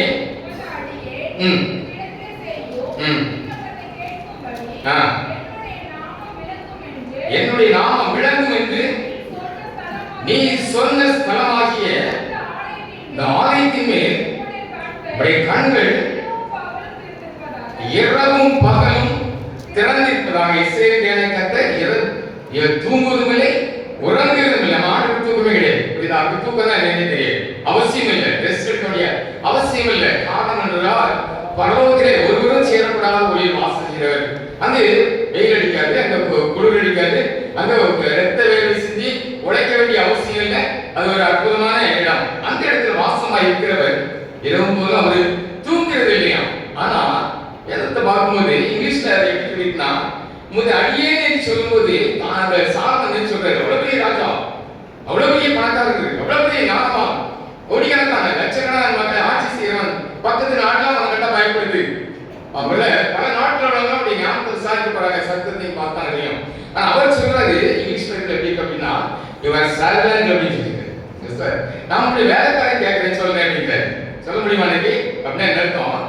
அனைத்துக்குள்ள உள்ள வரணும்னா உங்களுடைய அடியார்களாவா, இதுல நீ பெரியவன் நான் பெரியவங்கிறது இல்லை. நிர்வாகம் பண்றவங்க பெரியவங்க கிடையாது, நிர்வாகம் பண்ணவங்க சிறியாலும் கிடையாது. ஒரு வாய்ப்பு இல்லாதவங்க ஒரு அபாத்திரமானவங்க சொல்ல முடியாது. கர்த்தர் ஒரு பாத்திரம் கொடுக்கிறார், மன உற்சாகமாய் கொடுக்கிறார். நிறைய உள்ள பாத்தீங்கன்னா ஆண்டவருக்காக நம்ம செயல்படுறதுக்காக எதுவா இருக்கட்டும் அங்க ஏற்றத்தாழ்வு உலகத்தில் வரதாச்சு. பிரிவினை இல்லாத குடும்பம் இல்லை, குடும்ப பிரிவினை இல்லாத சபை இல்லை, பிரிவினை இல்லாத குடும்பங்கள் இல்லை. பிரிவினை எப்போ வந்துச்சு? ஆதியாவது கர்த்தனே. ஆமா, 2 அண்ணன் தம்பிக்குள்ள பிரச்சனை வந்து கொலை செய்யற அளவுக்கு வந்து. நீ பேப்பர் பாத்தீங்கன்னா தெரியும். பாத்தீங்கன்னா எத்தனை வாசத்துல தெரியும். எனக்கு முதல்ல எனக்கு மனசா கஷ்டமா இருந்துச்சு. எப்படிலாம் மனசை உலகத்துல செய்வானா அப்படின்னு. கணவன் மனைவி பிரச்சனை அமிக்கலால ராத்திரி மனைவிய அமிக்கலால அடிச்சிருக்கான். உடனே அவர் கதறா. பிள்ளை 2 பெண் பிள்ளைகள் ஓடி வந்து அப்பா கால் பிடிச்சி, அப்பா போதும் நிறுத்துங்க, ஆஸ்பத்திரியும் அம்மா காப்பாற்றலாம் போராடுறாங்க அப்படிங்கிற வீட்டுல கதவு போட்டுறான். போட்டுட்டு அந்த 2 பிள்ளைகளும் அடிச்சு கொண்டான். எவ்வளவு மோசமான உலகம். யார் செய்யறான்னு நினைக்கிறீங்க? ஆமா, மனுஷனை பிசாசான ஆண்டு கொள்கிறான். ஆமா ஆமா, இப்படிப்பட்ட செய்யறான்னா அவன் செய்யல. அவனுக்குள்ள இருக்க பொல்லாத ஆவி, கொலைகளில் பிடிச்ச ஆவி மனுஷனை கொலை வழியில தூண்டுகிறது. நமக்குள்ள இப்படிப்பட்ட சுவாபங்கள் இருக்குமானா கொஞ்சம் கவனமா இருக்கணும். கோபம் வருது, ஆத்திரம் வருது, டென்ஷன் ஆகுது அப்படின்னா கொஞ்சம் யோசிக்கணும். நமக்கு என்ன இருக்கு? ஆமா, அடிச்சா ஆண்டு அடிச்சு ஒரு கணத்துல அடிச்சிருமா, அடுத்த கணத்தையும் காட்டிட்டு போன சொல்லியிருக்காரு. வஸ்திரத்தை கேட்கணும், அங்கேயும் அடிச்சுட்டு போ அப்படின்னா என்ன ஆகும்? உங்க உபதேசம் போட்டுக்கேன், பாய்ஸ் போட்டுக்கேன், மேல போட்டுக்கேன் அங்கி அப்படிதானே. ஆமா, மேல போட்டுக்கிறது. ஆமா, சர்ப்ரைஸ் உள்ள போட்டு கேசட் அப்படிமா. ஆமா, இதை தாண்டி அந்த நாட்டுல யூத ட்ரெஸ் பார்த்தீங்கன்னா அங்கி தான் போட்டுருக்காங்க, மேல பெரிய வஸ்திரத்தை போட்டுருக்காங்க. ஒருத்தர் எனக்கு அந்த வஸ்திரத்தை கேட்டா ஆண்டு சொல்றாரு, வஸ்திரத்தை கட்டி கொடுத்துரு அவ்வளவுதான். ஆமா, அப்படின்னா கோட்டு போக முடியுமா? கோட்டுக்கு போக முடியுமா? போக வேண்டியிருக்காரு. கோட்டு பிரச்சனை இருக்காது. ஒரு கிறிஸ்தவங்க வர மாட்டாங்க அப்படிதானே. நீ கொஞ்சம் கோட்டில் போய் விசாரிச்சு பாருங்க. மதர் கோட்டோட ரிப்போர்ட் டிவோர்ஸ்க்காக அப்ளை பண்ணிருக்கவங்க 70% யாரு? ஏன்? ரொம்ப படிச்சிட்டோமா? நமக்கு ஒற்றுமை இல்லை, சமாதானம் இல்லை, வெக்கமா இருக்கு, சொல்றதே கூச்சமாக இருக்கு அப்படிதானே. ஏன் அப்படின்னா நாசத்துல இருக்கேன். வீட்டுக்காரங்க என்னன்னா நினைப்பாங்க. இந்த பக்கம் பைத்தியமா அவன் எப்போ அடிப்பான், யாரை உதைப்பான் தெரியும். விஸ்வகுமார் பின்னால இருக்காங்க அப்படியா பார்க்க முடியாது, யார்ட்டையும் பேச முடியாது. சதனாவும் இழப்போம், சதனாவும் இழந்துடும். இதான் உலகம் இன்னைக்கு இருக்கு. ஏன்? அன்பு இல்லை. ஆனால் 2 வாரம் சென்னை ஒரு போலீஸ் குவார்டர்ஸ் உள்ள ஒரு காலேஜ் போனேன். 2500 கோடி வீடு இருக்கு. என்னுடைய நண்பர் கூட வர பார்க்கறவங்க நான் எங்க தம்பி எங்க போறீங்க, படத்துக்கு எங்க போறீங்க, எங்க ஜாமான் தானே என்ன அன்பு, என்ன ஒற்றுமை யோசிச்சு பார்த்தேன். என்னையே தலையில அடிக்கும் போல இருந்துச்சு. புரியுதா? இதே அவன் கிறிஸ்தவ மார்க்கெட் போயிட்டோமா இல்லை ரொம்ப பிடிச்சிட்டோமா? இவங்களுக்கு அன்பு ஒற்றுமை எனக்கு எல்லாத்தையும் விட்டு அனுப்பி வந்துடலாமான்னு நினைப்போம். புரியுதா? ஆமா, எதுக்காக சொல்றேன் அப்படின்னா நேசிக்க நம்ம ஆட்களை தேடும். இதுதானே எல்லாரும் நல்லா இருக்கும்னு நினைக்கிறோம். நல்லா இருக்கிறோமா? இல்லையே. நீங்க ஒற்றுமை நீங்க எல்லாம் போயிட்டு ஆனா ஆலயத்துல அப்படின்னு கூட பண்ணா பண்ணிக்க. ஆமா, பிரச்சனை பண்ணிக்க. ஆமா, என்ன பண்ணிக்க, அதாவது அனுபவிச்சுக்கோ. யாரும் தப்ப முடியாது. ஆமா, நான் அரசு பார்த்துட்டு இருக்கேன். வர்க்கசை காலத்துல ஒரு சரித்திரத்தை வச்சிருக்காங்க. ஒரு ட்ரெஷர் இருந்தார். அவரு நிறைய கணக்கு காட்டு கிடையாது, எல்லாம் கணக்கு செலவழிக்க ஆரம்பிச்சாரு. என்ன சபை மக்களுக்கு பிரச்சனை வச்சு அப்படி ரிப்போர்ட்ல எல்லாரும் மத்தியாசி கேட்டாங்க, ஐயா இப்படி எப்படி மாத்திடுவோம் ஐயா, நீங்க சொன்னாங்க நடக்கும், அதனால இப்படிலாம் பண்றான், இவ்வளவு செலவு கணக்கு கழிக்க மாட்டாங்க தரமாட்டேங்கான், எல்லாம் அப்படி பண்றானே, அங்க கணக்கு நீக்கிறோம் அப்படின்னு சொன்னாரா. அவர் சொன்னாரு, ஏப்பா இன்னொருத்தரை வச்சு அவன் இதோட அதிகமா செய்ய போறான், புரியுதா? அவன் எவ்வளவு நேரம் தெரிஞ்சு விட்டு போயிடுச்சு, அவன் களவாணி திங்கிற வீட்டுல கழுது அணியும் தெரிவிச்சு பாருங்க. அது கத்தை பார்க்கிற காரியம். நம்ம எங்கேயும் நம்ம உச்சுமையா புரியுதா? அன்பா இருக்கணும். இந்த உலகத்துல சத்தம் உயர வந்துன்னா தாழ்ந்து போயிருந்தா குடும்பத்துக்கு நல்லது, சபைக்கு நல்லது, தனிப்பட்ட வாழ்க்கைக்கு ரொம்ப நல்லது. கோட்டை விஷயமா தூத்துக்குடி கோட்டை ஜட்ஜி கேட்க ஆரம்பிச்சேன், சம்பவத்தை பாத்தியா அப்படின்னு. இல்ல பார்க்கல, கேள்விப்பட்டேன் அப்படின்னு. கொலை பண்ணாலே நம்ம முறைச்ச நம்ம எனக்கு தெரியாது, பார்க்கலாம் பண்ணாட்டி கேள்விப்பட்டேன் அப்படின்னு சொல்லி முடிச்சிட்டேன். நம்ம போய் சொல்ல முடியாது அப்படிதானே, உண்மையே சொல்லி ஆகணும். என்ன பரவாயில்ல ஒன்னிலே சொல்லிதான் ஆகணும். ஜட்ஜி பார்த்து சிரிச்சாரு, என்ன சொன்னாரு, பக்கத்துல இருந்து வெளியே வந்து போட்டு சொன்னாரு, உண்மையை பசி மாட்டிலோ போய் சொல்லிடோ சொல்லி ஜட்ஜி பார்த்து சிரிச்சாரு அப்படின்னு. எதுக்காக சொல்றேன் அப்படின்னா, காரணம் எல்லாம் நமக்கு சம்மந்தம் இல்லாத எடுத்து எனக்கு சம்மந்தமே இல்லை, புரியுதா? செத்து கொண்டு பாடியை விட்டு வாங்கி கொடுத்துருக்காங்க, சம யாருன்னு சொல்லிட்டு ஞாபகம், புரியுதா? வாங்கி கொடுத்ததுக்கு எனக்கு கிடைச்ச பனிஷ்மெண்ட் என்னது, ஆமா நீ தான் பதில் சொல்லணும் அப்படிங்கிறாங்க. எதுக்காக சொல்றேன் அப்படின்னா, என்ன சூழ்நிலை வந்தாலும் உண்மையை விட்டு நம்ம விலக கூடாது. காரணம் இங்கதான் தாவி என்ன சொல்றாங்க அப்படின்னா, என்ன காரணம் ஆண்டவரே, இப்படிப்பட்ட ஒரு பெரிய தேவாலயம் இடம் போதும் கண்கள் திறந்துட்டோம், இங்க இருக்கா கண்ணு ஆண்டு திறந்துருக்காரா? ஏவி ராஜன் கேள்விப்பட்டிருக்கீங்க, ஒரு நல்ல பிரசுத்தமான ஆண்டு சினிமா துறையிலிருந்து ஆண்டு எடுத்துக்கொண்ட ஒரு தேவ மனுஷன். உடனே இப்படி வந்திருப்பது, தம்பி வடக்கு எங்க இருக்கு அப்படின்னு கேட்டேன். அவங்க கிழக்கம்மன் வீட்டு இருந்தாரு, நாங்க இருந்தோம். இதாயா வடக்கு அப்படின்னு கேட்டேன். அப்படியா, நீங்க வா அப்படின்னாரு. அவர் போய் நின்றுட்டேன். நின்றுட்டு மூல சாயில பார்த்து ஜெபிக்க ஆரம்பிச்சார். முடிஞ்சு கேட்டேன், என்னையா வடக்குன்னு கேட்டு இங்க பார்த்து ஜெபிக்க சொல்லி இருக்கு அப்படின்னு கேட்டேன். உடனே சொன்னாரு, ஒண்ணு இல்ல, எஸ்ரேம் தேவாலயத்தை பார்த்துதான் ஜெபிக்கணும்னு சொல்லி எழுதிருக்கு. இந்த சாமம் இந்த ஆலயத்தை கட்டி சொல்றாரு, யாரெல்லாம் தேவாலயத்தை நோக்கி ஜெபிக்கிறாங்களோ அவங்களுடைய ஜெபத்தான் நீங்க கண்டிப்பா கேட்க எழுதிச்சிருக்காரு. அந்த ஜெபம் தெரிய மாறாது, அதனாலதான் வழக்கமா நின்று நான் ஜெபிச்சுட்டு இருக்கேன். தானியல எடுத்துக்க, ஆமா 3 நாள் ஒரு நாளைக்கு தினமும் 3 வேளை கதவை திறந்து வச்சு நினைச்சுக்கானா. ஆமா எங்க பார்த்து ஜெபிச்சான், அவன் எஸ்ரேம் தேவாலயத்தை நோக்கி ஜெபிச்சான். நான் கேட்டேன், ஒண்ணு இதே யாரு பிடிச்சுட்டாங்க அப்படின்னு. ஒரு சோறு இருக்கு, இன்னைக்கு எல்லாரும் முட்டிட்டு ஜெபிக்காங்க. ஆனா கட்டப்படுற இடமா அதான், இனி கட்டப்படுற இடமும் தான். அவன் நீங்க அந்த மாதிரி ஜெபிக்க அப்படின்னாரு. எனக்கு ஒரு ஜெபிக்கிற சந்தர்ப்பம்லாம் இருக்குது, கூடி விட்டு அப்படிதான் ஜெபிக்கிறேன், புரியுதா? அவ்வளவு ஜெபி கேட்கப்படுறதுக்கு அவ்வளவு உண்மையா இருக்கும்னு நினைக்கிறேன். வேதவசனம் எதுக்குன்னா, வேதவசனம் முக்கியம். உங்க ஆலயத்தை நான் நினைக்கும் சந்தோஷப்பட்டேன். ஒண்ணு தேவாலயங்கள்லாம் மேக்கமா பார்த்துட்டு இருக்கும், இல்லைன்னா கிழக்கமா இருக்கும். மேக்கமா இருக்கணும் நல்ல வாய்ப்பு என்ன அப்படின்னா, இஸ்ரேல் நாடு எங்க இருக்கு, எங்க இருக்கு? ஒரு ஆச்சரிய பார்க்கும்போதுதான் இஸ்ரேல் தேவாலயத்தை இங்க பார்த்தீங்க மறந்துடுவேன், புரியுதா? ஆமா, எதுக்காக சொல்றேன் அப்படின்னா, ஆண்டவர் உலகத்தில் எல்லாத்தையும் கணக்கு வச்சுக்கார். ஒரு காரியத்தை பார்க்கலாம், இந்த ஆலயம் என்பது சாதாரண காரியம் இல்லை. இங்க பார்க்கும்போது இன்னொரு காரியத்தை சொல்லி விடுகிறேன். இயேசு நோக்கி கூடவா, பிதாவை நோக்கி கூடவா, பரிசுத்தாவியை நோக்கி கூடவா அப்படின்னு ஒரு விடத்தில் ஒரு கேள்வி இருக்கும். கடந்த 2 வாரமாக நீங்க திருத்துவத்தை குறித்து நீங்க பிரசனத்தை கேட்டிருப்பீங்க. எல்லாரும் பல விதமா பிரசனத்தை பண்ணியிருப்பாங்க, அவங்களுடைய கருத்தை சொல்லியிருப்பாங்க. ஆவியை பெறாவிட்டால் நீங்க உலகத்துக்கு போக முடியாது இருப்பாங்க. அப்படி பல கருத்து இருக்கு. எப்படின்னா பரிசுத்தாவி பிள்ளைங்க கையால ஆட மாட்டேங்கிறீங்கன்னு நினைக்கலாம், அது ஆட வேண்டிய அவசியம் இல்லை, புரியுதா? எல்லாருக்கும் ஆடாது, புரியுதா? ஒரு நம்ம ஆண்டவருடைய வசனத்தை கீழ்ப்படியும் போதா அங்கே ஆகலாம் ஆவியான மக்கள். எல்லா வார்த்தையும் கீழ்ப்படிச்சுட்டேன் அப்படின்னு சொல்லும்போது ஆவியானவர் பரிசுத்தாவியான பிதாவான மக்கள் வருகிறார், புரியுதா? ஆமா, நீ மனுஷ உங்கள் நற்கிரியை கண்டு பரலோகத்திற்கு வந்து தேவனை மகிமைப்படுத்தும்படி பரிசுத்தாவியை பெற்றுக்கொள்ளணும்னு சொன்னாரா? பரிசுத்தாவியை எதுக்கு பெற்றுக்கொள்ளணும்னு சொன்னாரு? ஆமா, ஆண்டுடைய நிறைவு, அதனுடைய முழு நிறைவு ஆவியானுடைய ஆளுகை. அதுதான் முக்கியமாக.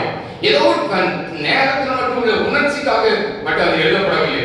உங்களுடைய நற்கிரிகள் ஆமா, மனுஷன் நற்கிரியை தான் பரலோக தேவனை மகிமைப்படுத்தும் வெளிச்சம் வாழ்க்கை. ஈஸியா புரியனா ஒண்ணு, ஆமா, இந்த லைட்ஸ் எப்படி எங்கேயோ இருக்கு ஒரு ஜெனரேட்டர், அப்படிதானே? ஆமா, அது அணுமின் நிலையமா இருக்கலாம், நீர்மின் நிலையமா இருக்கலாம், ஒருவேளை அணுமின் நிலையமா இருக்கலாம், அனல்மின் நிலையமா இருக்கலாம், உங்க சர்ச்சை ஜெனரேட்டரா இருக்கலாம். அதுல இருந்து அது ஒரு பிதாவை குறிக்கிறது வைத்துக் கொள்ளுங்கள். அதுல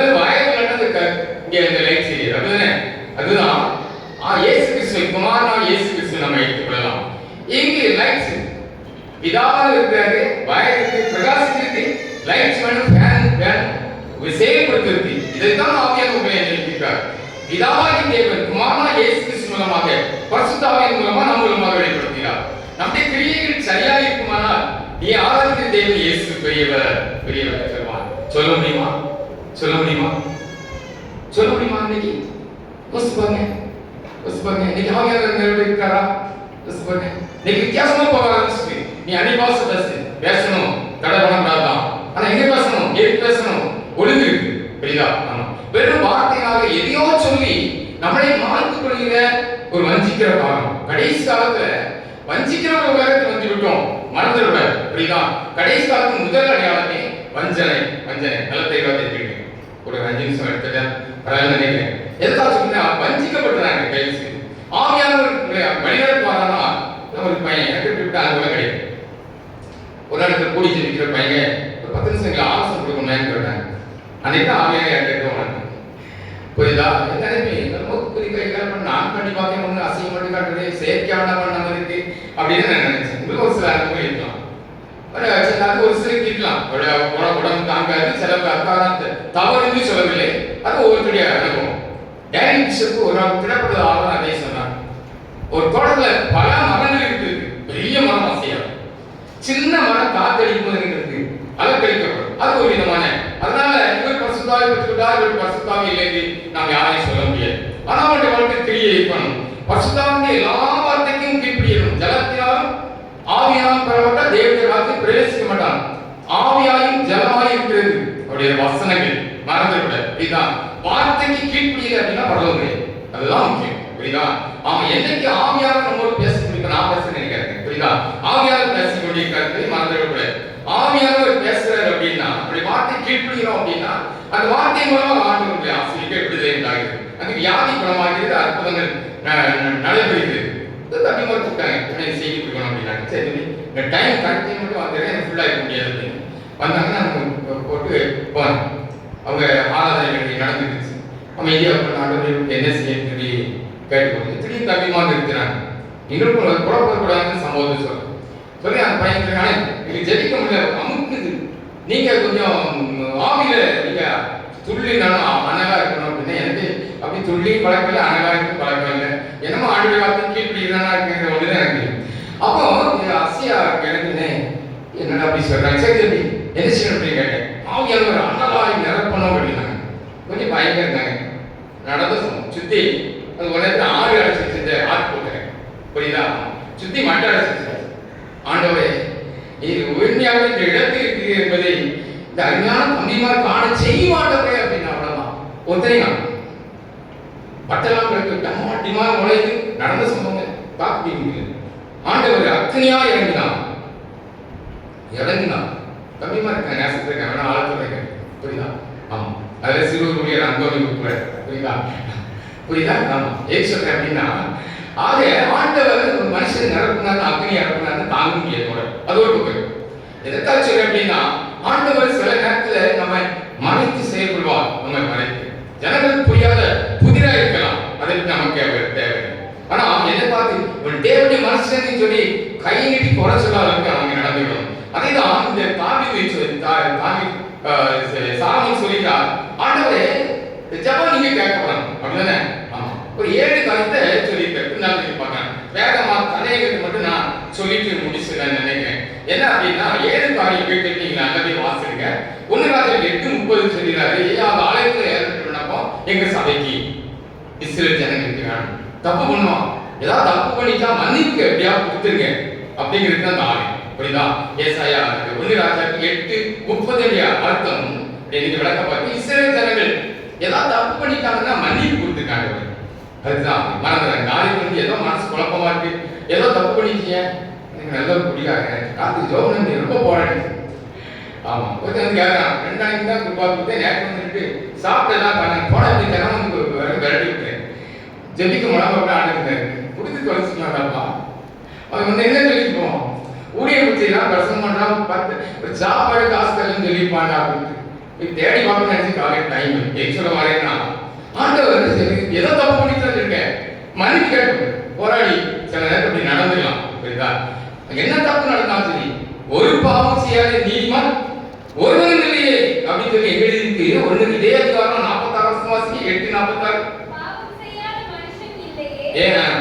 ஆகையால் அவர்களுக்கு விரோதமாய் பாவம் செய்து தேவரீர் அவர்கள் மேல் கோபம் கொண்டு போதும். இப்படி நிறைய சம்பவம் இருக்கு. கோபம் கொண்டு நீங்க தண்டிச்சிட்டீங்கன்னா, தெரியாம செய்த ஆண்டவரே தெரியும் மன்னிப்பு கேட்டீங்கன்னா அதுக்காவது ஆலயத்துக்கு 1000 பிரச்சனை இருந்தாலும் சரி, யாரையா வராம இருந்தா கோயில் கூட்டிட்டு போகணும். புரியுதா?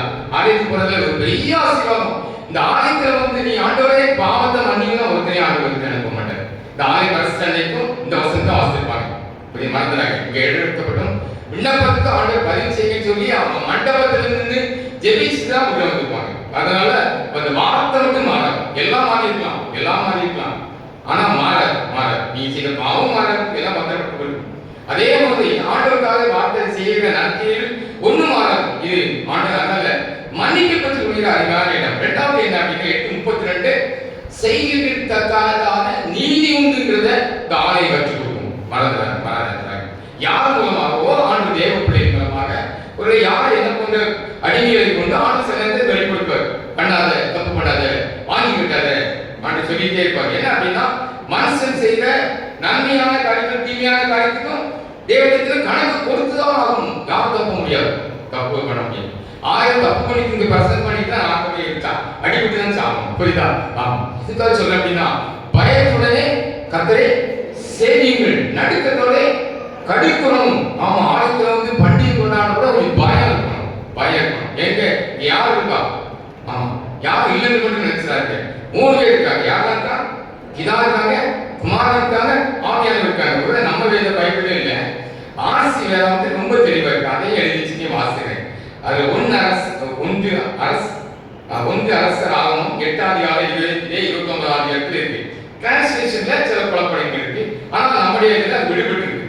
என்ன அப்படின்னா அடியான் விடத்திலே விண்ணப்பத்தை நீ கேட்கும்படி நம்முடைய பெயர் விடத்தில் விளங்கும் என்று நீ சொன்ன இடமாகி இந்த ஆலயத்தின் எது தேவன் எப்படி சொல்றார்? நம்முடைய பெயர் விடத்தில் விளங்கும். புரியுதா? நம்முடைய பிதா குமாரன் பரிசுத்தாவியே, இது நம்முடைய சொல்லிலே அதை எப்படிங்க எடுத்துக்கொள்ள முடியும் அப்படின்னா ஆதியாகமத்தை நீங்க வாசி பார்க்கலாம். ஆதியாகமம் 1:20 வாசிப்பாங்க. ஆதியாகமம் 1ஆம் அதிகாரம் 26ஆம் அதிகாரம் எங்கிருந்தாலும் சரி திரியேக தேவன் இல்லாத இடமே கிடையாது. மறந்துடக்கூடாது. பின்பு தேவன் நமது சாயலாகும், தமது சாயல் இல்லை. பிதா குமாரன் அன்னைக்கு இருக்காங்க பரிசுத்தாவியே. ஆவியான என்ன செய்தாலும் உண்டாக அப்புறம் ஜலத்திலே அசைவாடி கொண்டிருக்கார். ஜலத்தில் இருக்க அசைவாடி கொண்டே இருக்கார். யாரெல்லாம் வார்த்தை கீழ்ப்படுகிறார்களோ அவங்க ஜலத்தை விட்டு ஆசீர்வதிக்காக எனக்கு புரியுதா? அத்தனை பேருமே நிரப்பிய ஆவியானவர். நமது சாயலாகவும் நமது ரூபத்தின்படியையும் மனுஷனை உண்டாக்குவோமாக. இன்னும் நிறைய இடத்துல இருக்கு. 3:12 இருக்கு. அதே மாதிரி எண்ணாமம் 22:13 எல்லாம் இப்படிப்பட்ட பண்ணை குறிக்கிறது. ஆனா மூவர் ஒருவரே, மூவர் இல்லாம கிடையாது. செயல்படுகிற 3 விதமான தன்மையோட இதே ஒருவராக இருக்கிறார். ஒருவருக்கு சீராக பொறியாக இருக்கிறார். மத்திலே ஒருவரை நமக்காக பரிந்து பேசுகிறவராக இருக்கிறார். வாக்கு கடந்தாலும் பெருமிஷனோடு வேண்டும் செய்ய ஆவியானவர் இந்த ஆலயத்தில் இருக்கிறார். மறந்துவிடாது. அதனாலதான் மறந்துவிடாது. நம்முடைய ஜெபம் கேட்கப்பட்டு சொல்லி என்னைக்கு கேட்கிறீங்களோ அன்னைக்கு உங்களுக்கு அறிவிச்சிருக்கணும். என்னைக்கு தேவ சமூகத்துல மன்னிப்பு கேட்டு தாழ்த்தி அர்ப்பணித்து எந்த காரியத்தை கேட்கிறீங்களோ அன்னைக்கு ஆண்டு சாங்ஷன் பண்ணிடுவார். மறந்துடாது. நிறைய ஆளுநர் சொல்லணும். 1:5 பார்த்தா அன்னைக்கே தந்துட்டாரு. ஆனா உடனே தர மாட்டேங்குது. கிடைக்குன்னு நினைச்சக்கூடாது. அது மறுநாள் கிடைக்கலாம், சாயங்காலம் கிடைக்கலாம், மறு வாரம் கிடைக்கலாம், மறு மாசம் கிடைக்கலாம், மறு வருஷம் கிடைக்கலாம், 10 வருஷம் வரைக்கும் கிடைக்கலாம். எப்ப தேவையோ அதை கேட்பார். அதை விட்டு மறக்கக்கூடாது. நான் சாட்சி சொல்லலாம், உங்களுக்கு நேரம் இல்லை. புரியுதா? கடந்த மாசம் நடந்தது, இந்த வாரம் நடந்த சாட்சி என்ன சொல்ல முடியும்? புரியுதா? சமீபத்தில் போன மாசம் ஒரு சம்பவம் நடந்த சகோதரி அதுதாங்க என் மகன் இங்கிலாந்துல இருக்கான். பொண்ணு வழங்க ஆகலை. ஆகஸ்ட்ல வாரம் ஒரு பொண்ணு கிடைக்க மாட்டேங்குது. பொண்ணு கிடைக்கும். இங்கிலாந்துல எங்க பொண்ணு பாரு. நான் சொன்னேன் ஆகஸ்ட்ல வராங்க ஜெபிப்போம். இன்னைக்கு ஜெபிப்போம். உங்க ஆலயத்துக்கு ஓங்கிட்டா கஷ்டம் பண்ணிட்டா பணம் ஜெம்ஸ் பணம் கொடுப்பாங்க வாங்குறதுக்கு. அங்கே வாங்கிட்டு போனேன். போன மாசம் முந்தின மாசம் நடந்த சம்பவம். அதை பற்றி ஜெபிச்சுட்டு அதே ஆலோசனை ஆண்டவர் அப்படி ஒரு பொண்ணை தர முடியும், அப்படி இப்படி கல்யாணம் செய்ய முடியும். ஜோம் நம்புறீங்களான்னு கேட்டேன். நம்புறேன். ஆண்டவரே எனக்கு என் மகன் கொடுத்த அற்புதமான வாழ்க்கை துணைக்காக ஸ்தோத்திரம் சொல்லுங்க அப்படின்னு சொல்லி சொல்லுங்க. நடந்தது தெரியுமா? ஆமா, அதே போல உங்க குடும்பத்தில் ஃபேமிலியோட இருக்கீங்க. ஆகஸ்ட் 25 கல்யாணம், ஒரு கை எல்லாம் எங்கேயுமே முடிச்சு. இதுக்கு எந்த சொல்றேன் அப்படின்னா, எந்த தடைக்கும் விடுதலை உண்டு. ஆண்டவனுடைய ஜெபத்தை கேட்கிறார். அதான் பார்க்கலாம், தேவன் செய்கிறதுக்க நீதி செய்கிற தேவன் இருந்த, ஆனா நடந்துட்டு மன்னிப்பு எடுத்து ஒரு ஏதாவது தப்பு நடந்துட்டு அனுபவிச்சுட்டு இருக்கோம் அப்படின்னா மன்னிப்புக்காக தேவன். இன்னொரு காரியம் 8:33 வசனத்தில் பார்க்கிறோம், விடுதலை. இங்க யாராவது கேட்டுக்கலாம், ஏதோ ஒரு விதத்தில் அடிமை கருத்து இருக்காங்கன்னா ஆண்டவரை விடுதலை கொடுதான் கொடுப்பார் ஆண்டவர். அதே 8:35-36 பார்க்கணும், உங்களை அத்தியாவசிய தேவை எதுவா இருக்கலாம். பைபிள்ல மழை சொல்லப்பட்டிருக்கிறது. அத்தியாவசிய தேவை எதுவா இருந்தாலும் இந்த ஆலயத்துல நீங்க ஜெபிச்சு போங்க. இந்த வார்த்தைப்படி ஆண்டவர் ஜெபத்தை கேட்கிறவர்கள் ஆலய கட்டடம் அல்ல, ஆலயத்தில் இருக்கிறவர் பார்த்தாங்க. இது பரிசுத்தமா, இதுல ஆண்டவருடைய பிரசனத்தை உணர்கிற இடம். ஆலயங்களுக்கு ஆண்டவருடைய பிரசனத்தை உணர்கிற இடம், ஆண்டவருடைய அணுகுமுறை, அவருடைய செய்கையை உணர்கிற இடம். அதை அனுபவிக்கிறது தெரியும். 5வது ஒரு காரியத்திற்காக அவர் ஜெபிக்கிறார். 8:34 பஞ்சம் இருந்தா, கொள்ளை நோய், புரியுதா, காசா மக்களுடைய மொபைல் படம் இருக்கு, சாப்பாடு பிள்ளைகள் போராட பார்த்துருக்கீங்க. ஒரு நாள் ஆகிறதுக்கு தண்ணிக்காக அவங்க பட பாடு யோசிப்பாரு. நான் பக்கத்துல இருக்க இளைஞர்கள் உதவிப்பட்டபடி ஏதோ தலை ஓட்டுறேன் அப்படிதான் நம்பி. ஆனா உங்களுக்கு இன்னைக்கு மிச்சமா ஆண்டு சாப்பாடு இலவசமா அரிசி இன்னைக்கு குளத்து தண்ணி எடுக்கு, இது கோடை இருக்கு. ஆண்டு நம்ம ஆசிரிச்சிருக்காரு, நன்றி செலுத்த வேண்டாமா? அதுதான் ஆண்டு நமக்கு செய்திருக்கு. ஆண்டவரே மழை மீன் தரக்கூடாது, கொள்ளை நோய் பரவிட்டு ஏதோ வீதியெல்லாம் நடந்துட்டு இது ஜெபிக்கிறோம், மறந்து விடாதீர்கள். 6வது ஒரு காரியம், ஆண்டவரோட நம்ம சபைக்காக மட்டும் இல்லையா, அந்நியருக்கு யாராவது நம்ம 42-44 பார்த்தோம், யாராவது ஜெபிச்சாருன்னா இங்க விடுதலை கொண்டு ஆலயத்துக்கு. அதனால சாகத்தினால யாராவது ஒருத்தரையாவது இயேசு கிறிஸ்து அறிய வச்சு இந்த இடத்துல முழங்கால் தீர்மானம் பண்ணி பார்க்க செய்திருக்கிறோமா? செய்தவர்கள் பாக்கியவான்கள். கணக்கு இந்த வருஷத்து ஆலயத்தில் இருக்கிய என்ன செய்யறாங்க, என்ன யோசிப்பாங்க. ஆமா, கேளுங்க. இல்ல நீங்க எங்கேயாவது ஆலயத்துக்கு போறீங்க, எங்கேயோ ஒரு ஆலயத்துல ஒரு ஆலயத்தில் உண்டாமல சேர்க்க வேண்டியது உங்களுடைய கடமை. 8:44 பாருங்க, தேசத்தின் அமைதிக்காக வளர்ங்க. தேசத்துக்கு அமைதிக்காக. மேல இருக்கும் நல்லா இருந்தா நீங்களும் நானும் நல்லா இருக்க முடியும். மேல இருக்கும் ஒழுங்கா இருந்தாதான் ஒரு எந்த மத துவேஷத்தை அவன் பூத்த முடியாது. அப்படி எனக்கு பூத்தினாலும் ஒண்ணுலாம் போயிடும். நான் எதா சொல்றேன் உங்களுக்கு புரிஞ்சுங்க, அறிஞ்சவங்களுக்கு தெரியும். புரியுதா? ஆண்டவருக்கு தேசத்தை காரணம் வடக்க என்ன பாடுறாங்க உங்களுக்கு தெரியுமா? ஜென்சுலிக்கு சார்பா இருக்கீங்கனால நான் உங்களுக்கு சில காரியத்தை சொல்லிட்டு போயிடுறேன். நீங்க ஸ்கூல் இருக்கு, பட்டு பாடு உங்களுக்கு என்ன தெரியுமா? அவ்வளவு பாடு. புரியுதா? இதெல்லாம் ஒரு பெரிய பிரச்சனை இருந்துச்சு. ஆண்டவர் கல்வி ஸ்தாபனம் இல்லாம ஒண்ணு நடக்காது. அதனால ரேடிங் செய்யுது. 300 தேவாலயங்களை கட்டிச்சுட்டு 250 பள்ளிகளும் இருக்கீங்களா? அதனால நீங்க நானும் இப்படி நல்ல வெள்ளையை துறையமாக உட்கார்ந்துட்டு இருக்கோம். மறந்துட்ட ஆண்டுடைய பிள்ளைகள். அதேபடி இன்னைக்கு நாம நீங்க செய்யணும். அந்த தேசத்துக்காக நீங்க ஜெபிக்கணும். தென்னிந்திய திருச்சபை 70% பணத்தன்னைக்கு தென்னிந்திய திருச்சி முஸ்லீம் படிக்காத மறந்துட்டேன். நீங்களும் நானும் இருக்கிறபடிதான் பல சபைகள் சொல்லுவாங்க. அதெல்லாம் சொல்றேன், ஆவிக்குரிய சபைங்கிறது ஆண்டு மாற்றக்கூடிய சபை. ஏதோ பேரளவு ஆடுறதுனால சொல்றதுனால ஏதோ விதமான ஆட்டுங்களாத பாட்டுல வாயில எப்படி பாடுறதா ஆராதனைக்கு சொல்லவில்லை. ஃப்ரீயா ஆராதிங்க, பிரச்சனை இல்லை. ஆனா தேவனை பயத்தோடு நடுக்கத்தோடு நீங்கள் நான் ஆராதிக்க தேவன் நம்ம அழைத்திருக்க மறக்கக்கூடாது. அப்படிப்பட்ட ஆராதனை நீங்கள் நான் பண்ணணும் அப்படின்னா நிச்சயமாகவே ஆண்டவர் தேசத்துல அமைதி தருவார். புரியுதா? 52 கிராமம் 30 பச்சாக குடும்பம் பாத்துற கிராமங்கள். அப்ப அந்த கிராமம் எப்படி இருப்பாங்க? தேசத்துக்கு தேசத்துக்காக நீங்க ஜெபிக்கிறோமா? இந்த தேசத்துல நமக்கு போக்சோ சட்டம் அடிக்கடி நடக்கும். அப்படி பார்த்தா அந்த பீகார் அத்தனை உலகிட்டு புரியுதா? ஆமா, பக்காவா கேட்டு போட்டு இவ்வளவு நிலைமை இன்னைக்கு இந்திய தேசத்துல இருக்கு. அப்ப இந்த தேசத்தின் அமைதிக்காக நீங்களும் நானும் ஜெபிக்க ஆண்டவர் அழைத்திருக்கிறார் என்பதை நீங்கள் நான் மறந்து விடக்கூடாது. கடைசி சொல்லி முடிக்கிறேன். இந்த தேவன் எப்படி இருக்கார்? நம்ம ஆவியா இருக்கிறார். ஆலயத்தில் யோவான் 4:24 தேவன் ஆவியா இருக்கார். அவை தொழுகிறவர்கள் ஆவியோடும் உண்மையோடும் தொழுகிறவர்கள். மறந்துவிட்டார். ஆயிரம் கூட இருக்கலாம், எல்லாத்தையும் வெளியே காட்டிருக்கணும். யாரையும் மன்னிக்காமல் ஆலயத்துக்கு வந்தாரு. எல்லாத்தையும் புரியுதா? எந்த குறைந்தாலும் என்ன பிரச்சனை மன்னிச்சுட்டு இந்த ஆலயத்துக்கு வந்து பாருங்க. அதெல்லாம் சங்கீதம் 2 பாடம் சொல்லிருக்கு. நடுக்கத்தோட பயத்தோட கத்தரை செய்தி காரணம் என்ன? குமாரன் கோபம் கொண்டாமல் வழியை நீங்கள் அழிந்து போகாமல் இப்படி அவரை முத்தம் செய்யுங்கள். கொஞ்ச காலத்தினுடைய கோபம் பச்சி எறிய போகுது. நம்முடைய தேவன் பச்சிக்கிற அடிமையா இருக்கிறாரு. சங்கீதம் 96:9 பார்க்கிறோம், நடுக்கவன். புரியுதா? என் வசனத்துக்கு நடுங்கிறவனையே நோக்கி நான் பார்ப்பேன் என்று சொல்கிறார். நீங்க செப்பனியாவை நீங்க வாசித்து பார்த்தீங்கன்னா ஒன்று தெரியும், ஆண்டவருக்கு வளர்த்து நமக்கு நான் கொடுக்கிற ஒரு பெரிய ஆசீர்வாதம் என்ன அப்படின்னா செப்பனியா சொல்லி நான் அப்படிங்கிறேன். செப்பனியா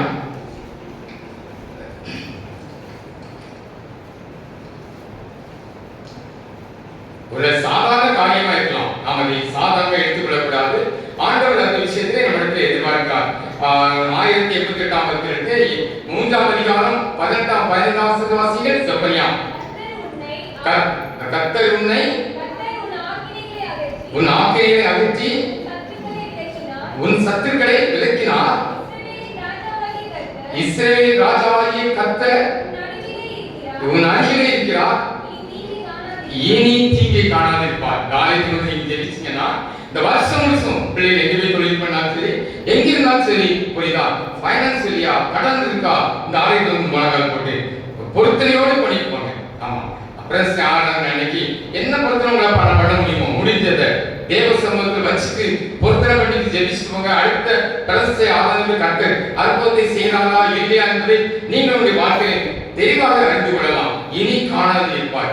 எப்பொழுதுதான், புரியுதா, 3ஆம் அதிகாரம் 15 வசனம் மட்டும் வாசிங்க.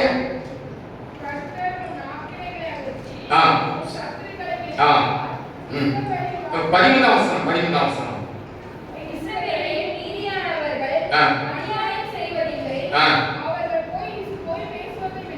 போதும், வேற வேண்டிய வாசிடுங்க. அவங்க அநியாயம் செய்ய மாட்டாங்க, பொய் பேச மாட்டாங்க. பொய் பேசக்கூடாது. வார்த்தை பொய் சாதாரண நினைச்சாங்க. கடந்த வாரம் பேப்பர் தினத்தந்தி பாத்தீங்கன்னா தெரியும், அவர் பகுதியில் என் பேப்பர் பைபிள் பேப்பர் கட்டிங் ஒரு அதிபர் ஒரு டைரக்டர் சொல்றாரு, ஐயா நான் பொய்யே சொல்ல மாட்டேன், பொய் சொன்னா எனக்கு இருமல் வந்துருக்கு அப்படின்னு யோசிச்சு பாருங்க. அவர் உலக மனுஷன் எழுதிச்சிருக்காரு. புரியுதா? பொய் பேசினா எனக்கு இருமல் வந்துவிடும். ஒரு ஐயக்க எழுதிச்சிருக்காரு. சொல்லுவாங்கன்னா ஒரு உலக மனுஷன் சொல்லியிருக்காரு, பொய் பேசினா ஆமா அப்ப பாருங்க, இதை வச்சு தெரிஞ்சுக்கணும். ஏதோ ஒரு வகையில நம்ம பொய் பேசினா கூட தப்ப முடியாது. புரியுதா? இருமல் வந்தா கூட யோசிக்கணும் உலகத்துல. புரியுதா? கவனமா இருப்பீங்கன்னா இருக்கலாம். ஏன்னா இதெல்லாம் பார்த்தோம்னா கற்பனையை பெண்பதி பார்க்கும்போது சாலமோனுடைய நீங்க வீட்டுக்கு வாசிச்சு பாருங்க. சாலமோனுடைய காரியங்களை நீங்க பார்க்கும்போது கற்பனை வந்து விலகாமல் இருக்க வேண்டும் என்பதை பல இடத்துல தெளிவுபடுத்திருக்கிறார். இந்த ஆலயத்தை நோக்கி ஒவ்வொரு காலத்தை ஜெபிக்கும் போது இந்த பிரச்சனைக்காக ஆலயத்தை நோக்கி பார்க்கும்போது ஆண்டவரை நீ விடுவிக்கணும், நீங்களுக்கு ஜெபத்தை கேட்கணும்னு சொல்லிவிட்டு கடைசியிலேயே சில கற்பனை விட்டு விலகாமல் இருக்கணுங்கிறது சில காரியம் சொல்லியிருக்காரு. கற்பனை விட்டு விலகாமல் என்ன ஒரு தீங்கு வராதுங்க. ஆமா, பிரசங்கி 8ஆம் அதிகாரம் 5 வசனம் சொல்லி நாம் முடிக்கிறோம். பிரசங்கி அந்த வருஷத்துல ஒரு தீங்கு வரக்கூடாது, கஷ்டமே படக்கூடாது. ஆலயத்துக்கு கவனமா இருக்கும். போய் கற்பனையை கைக்கொள்கிறவன் ஒரு தீங்கை அறியான். இது எதுக்காச்சுங்க? அப்ப எனக்கு சில காரியத்தை ஆண்டவர் அப்படி நாமும் மேற்பாங்க. பவுலுக்கே சில முள்ளு கொடுத்துட்டு போயிருக்கீங்க, அதுக்காக சோர்ந்து போயிடக்கூடாது. சில காரியத்தை நம்ம திருத்த மாட்டோம் அப்படின்னா ஒரே யோசிச்சு பாருங்க. ஆமா, அவ்வளவு பெரிய சிம்சம். புரியுதா? கண்ணால அங்கே 4 பிரச்சனை அப்படிதானே, போற இடத்துல கண்ணால பிரச்சனை, ஆண்டு குடிக்கை குறைச்சி போட்டார். புரியுதா? சில நேரத்தில் அனுமதி கவனமா இருக்கும்.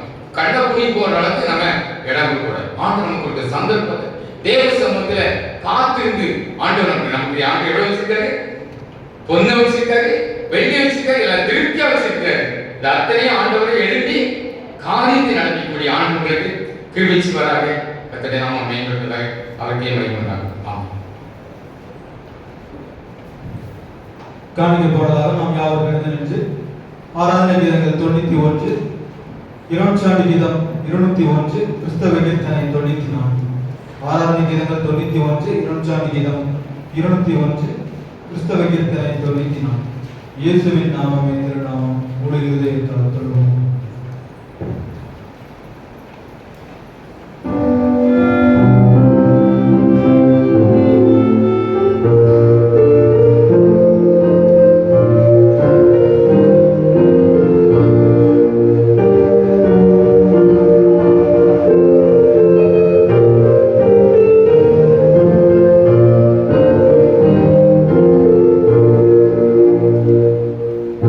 Yes, Lord,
மகிழ்ச்சியான நாளுக்காக உங்களுக்கு நன்றி செலுத்துகிறோம் அப்பா. இந்த நாளில் உங்கள் சமூகத்திலே நாங்கள் ஒருமித்து கூடி வந்து உண்மை துதிக்க உண்மை ஆராதிக்க எங்களுக்கு தந்த பாக்கியத்திற்காக உங்களுக்கு நன்றி செலுத்துகிறோம் அப்பா. இந்த ஆராதனையிலே ஆண்டவரே எங்களுடைய சமூகத்தில் முழு மனதோடு முழு இதயத்தோடு படைத்திருக்கின்ற இந்த காணிக்கைகளை தேவன் தாமே ஏற்றுக்கொள்ளும்படியே நாங்கள் ஜெபிக்கிறோம் அப்பா. காணிக்கைகளை படைத்த ஒவ்வொரு பிள்ளைகளையும் எங்கள் நோக்கி பாரும் பிள்ளைகளையும் ஆசீர்வதித்து நீர் வழிநடத்தும்படியே நாங்கள் ஜெபிக்கிறோம் அப்பா. இந்த உலகத்திலே ஆண்டவரை நீர் எங்களுக்கு தந்திருக்கின்ற ஆசீர்வாதத்தின் பலனை அப்பா, மிகுதியின் பலனை இந்த சமூகத்தில் நாங்கள் படைப்பதற்கு நீர் தந்த பாக்கியத்திற்காக அவங்க நன்றி செலுத்துகிறோம் அப்பா. உலகத்தில் உள்ளவைகள் எல்லாம் உம்முடையவைகள் என்பதை நாங்கள் அறிந்திருக்கிறோம் ஆண்டவரை. உம்முடைய கரத்தில் வாங்கி உம்முடைய சமூகத்தில் படைக்க தந்த கிருபைக்காக அவங்க நன்றி செலுத்துகிறோம். மீட்பர் இயேசுவின் மூலம் ஜெபம் கேளும் ஜீவனுள்ள பிதாவே.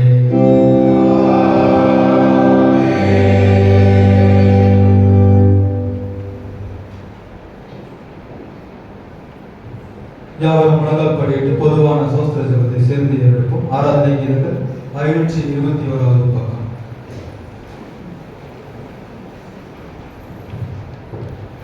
சர்வ வல்லமையுள்ள தேவனே, சர்வ ஜீவதயாபர பிதாவே, உமது நாமத்தியாகிய எங்களுக்கும் மற்றெல்லா மனிதருக்கும் தேவனிடத்தில் பற்பல கிருபைக்காகவும் அன்புள்ள தயவுக்காகவும் அன்பிற்கு தாழ்மையோடு முழு இருதயத்தோடு சோஸ்திரம் செலுத்துகிறோம். தேவனுடைய விஷயத்திற்காகவும் காப்பாற்றுவதற்காகவும் எங்களுடைய எல்லா ஆசீர்வாதங்களுக்காகவும் துதிக்கிறோம். விசேஷமாக கர்த்தராகிய கிறிஸ்துவினாலே உலகத்தினுடைய அன்புக்காகவும் கிருபை நன்மைகளுக்காகவும் பரிகளையும் நம்பிக்கைக்காகவும் சோஸ்திரம் செலுத்துகிறோம்.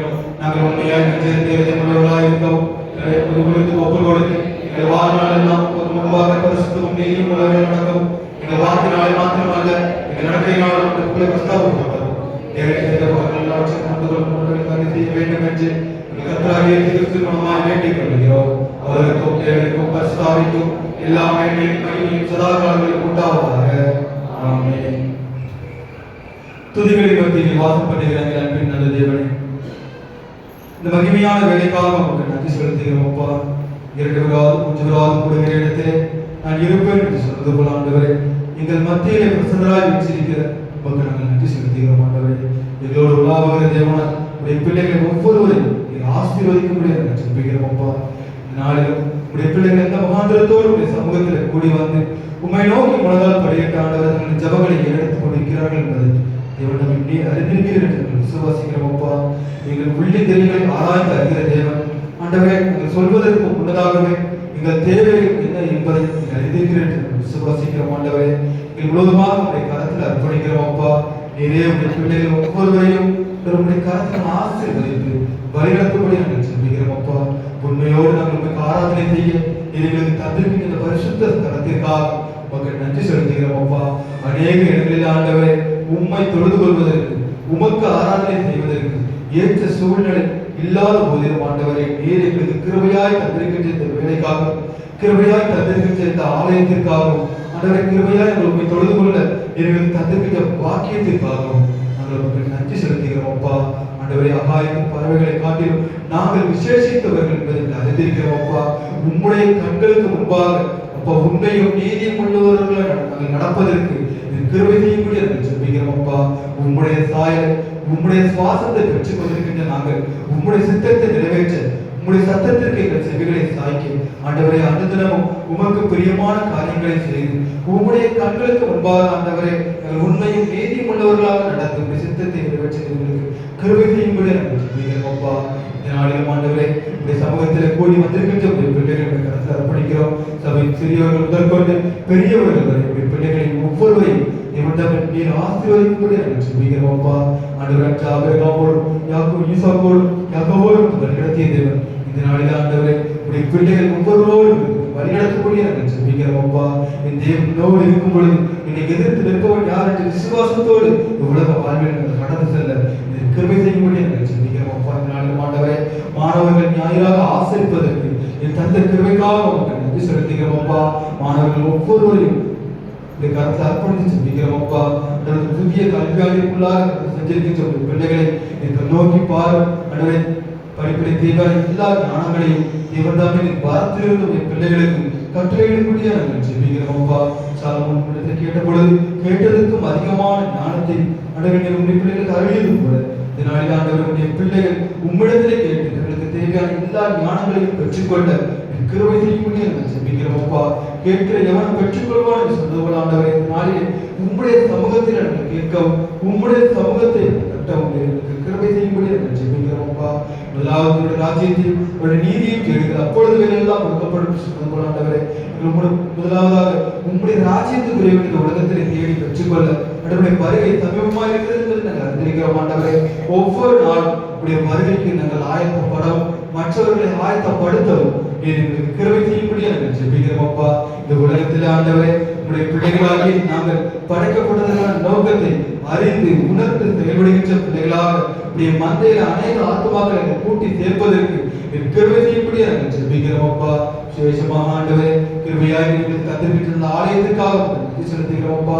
வருகின்ற நாட்களிலே நடைபெறுகின்ற அசனம் மற்றும் பிரதிஷ்ட நிகழ்வுகளுக்காக இந்த சமூகத்தில் வருகிறோம் அப்பா. அதற்காக ஏறெடுக்கப்படுகின்ற எல்லா காரியங்களிலும் உங்களுடைய கிருபை எங்களோடு தங்கி இருக்கட்டும், உங்களுடைய ஆசீர்வாதம் எங்களோடு தங்கி இருக்கட்டும் அப்பா. நீரே மகிமையின் பிரசனராய் உங்கள் மத்தியிலே வீற்றிருந்து அப்பா எல்லாவற்றையும் ஆசீர்வாதமாய் நடத்து நீர் எங்களுக்கு கிருபை செய்யும்படி நாங்கள் ஜெபிக்கிறோம் அப்பா. உடைய கிருபை இல்லை என்றால் நாங்கள் ஒன்றும் இல்லை என்பதை நம்பிக்கிறோம் அப்பா. எல்லாவற்றையும் உடைய கருத்தில் அர்ப்பணிக்கிறோம். நீரே பாதுகாத்து பொருட்படுத்திக் கொள்ளும்படி நாங்கள் ஜெபிக்கிறோம் அப்பா. அதற்காக கொடுக்கின்ற உழைக்கின்ற ஜெபிக்கின்ற ஒவ்வொரு பிள்ளைகளையும் நீர் ஆசீர்வதித்து வழிநடத்தப்படி நாங்கள் ஜெபிக்கிறோம் அப்பா. உம்முடைய நாமத்தை மகிமைப்படுத்த எடுக்கப்படுகின்ற எல்லா காரியங்களையும் உடைய நாமம் மகிமைப்படும். உடைய பிள்ளைகள் ஆசீர்வதிக்கிறோம். கிருபை செய்யும்படி நாங்கள் ஜெபிக்கிறோம் அப்பா.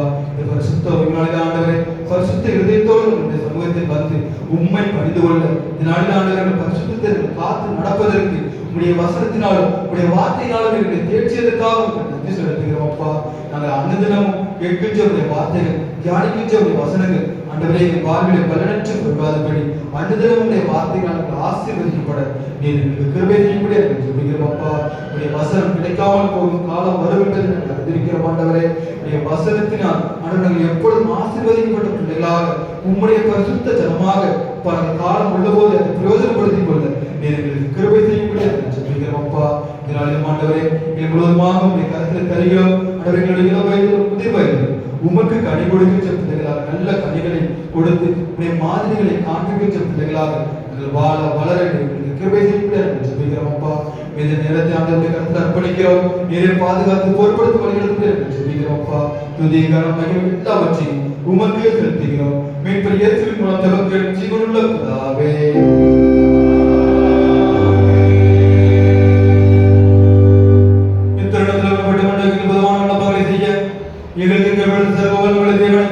இரண்டு விரோதம் நாமத்தினாலே கூடி வரும் பொழுது அவர்கள் முதலில் உண்டாக எங்கள் விருப்பங்களையும் வேண்டுதல்களையும் இப்பொழுது நிறைவேற்றி இம்மையிலும் சத்தியத்திற்கு அறிவையும் மறுமையினத்தை ஜீவனையும் எங்களுக்கு கட்டளையிட்டது.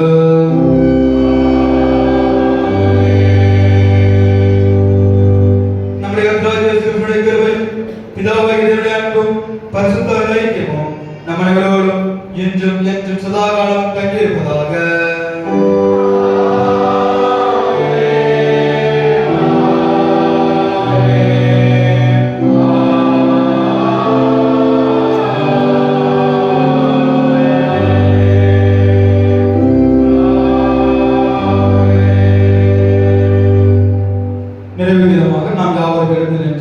ஆராதனை கீதங்கள் 661, இருநூற்றாண்டு கீதம் 411, பாமாலை 265. ஆராதனை கீதங்கள் 661, இருநூற்றாண்டு கீதம் 411, பாமாலை 265. நீர் திவ்ய வழி இயேசுவே, நீர் பாவ நாசம்.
எப்பொழுது சமூகத்தில் பிரதியாக இருப்பதாக. கர்த்தர் உங்களோடு இருப்பாராக. தேவ சமாதானத்துடனே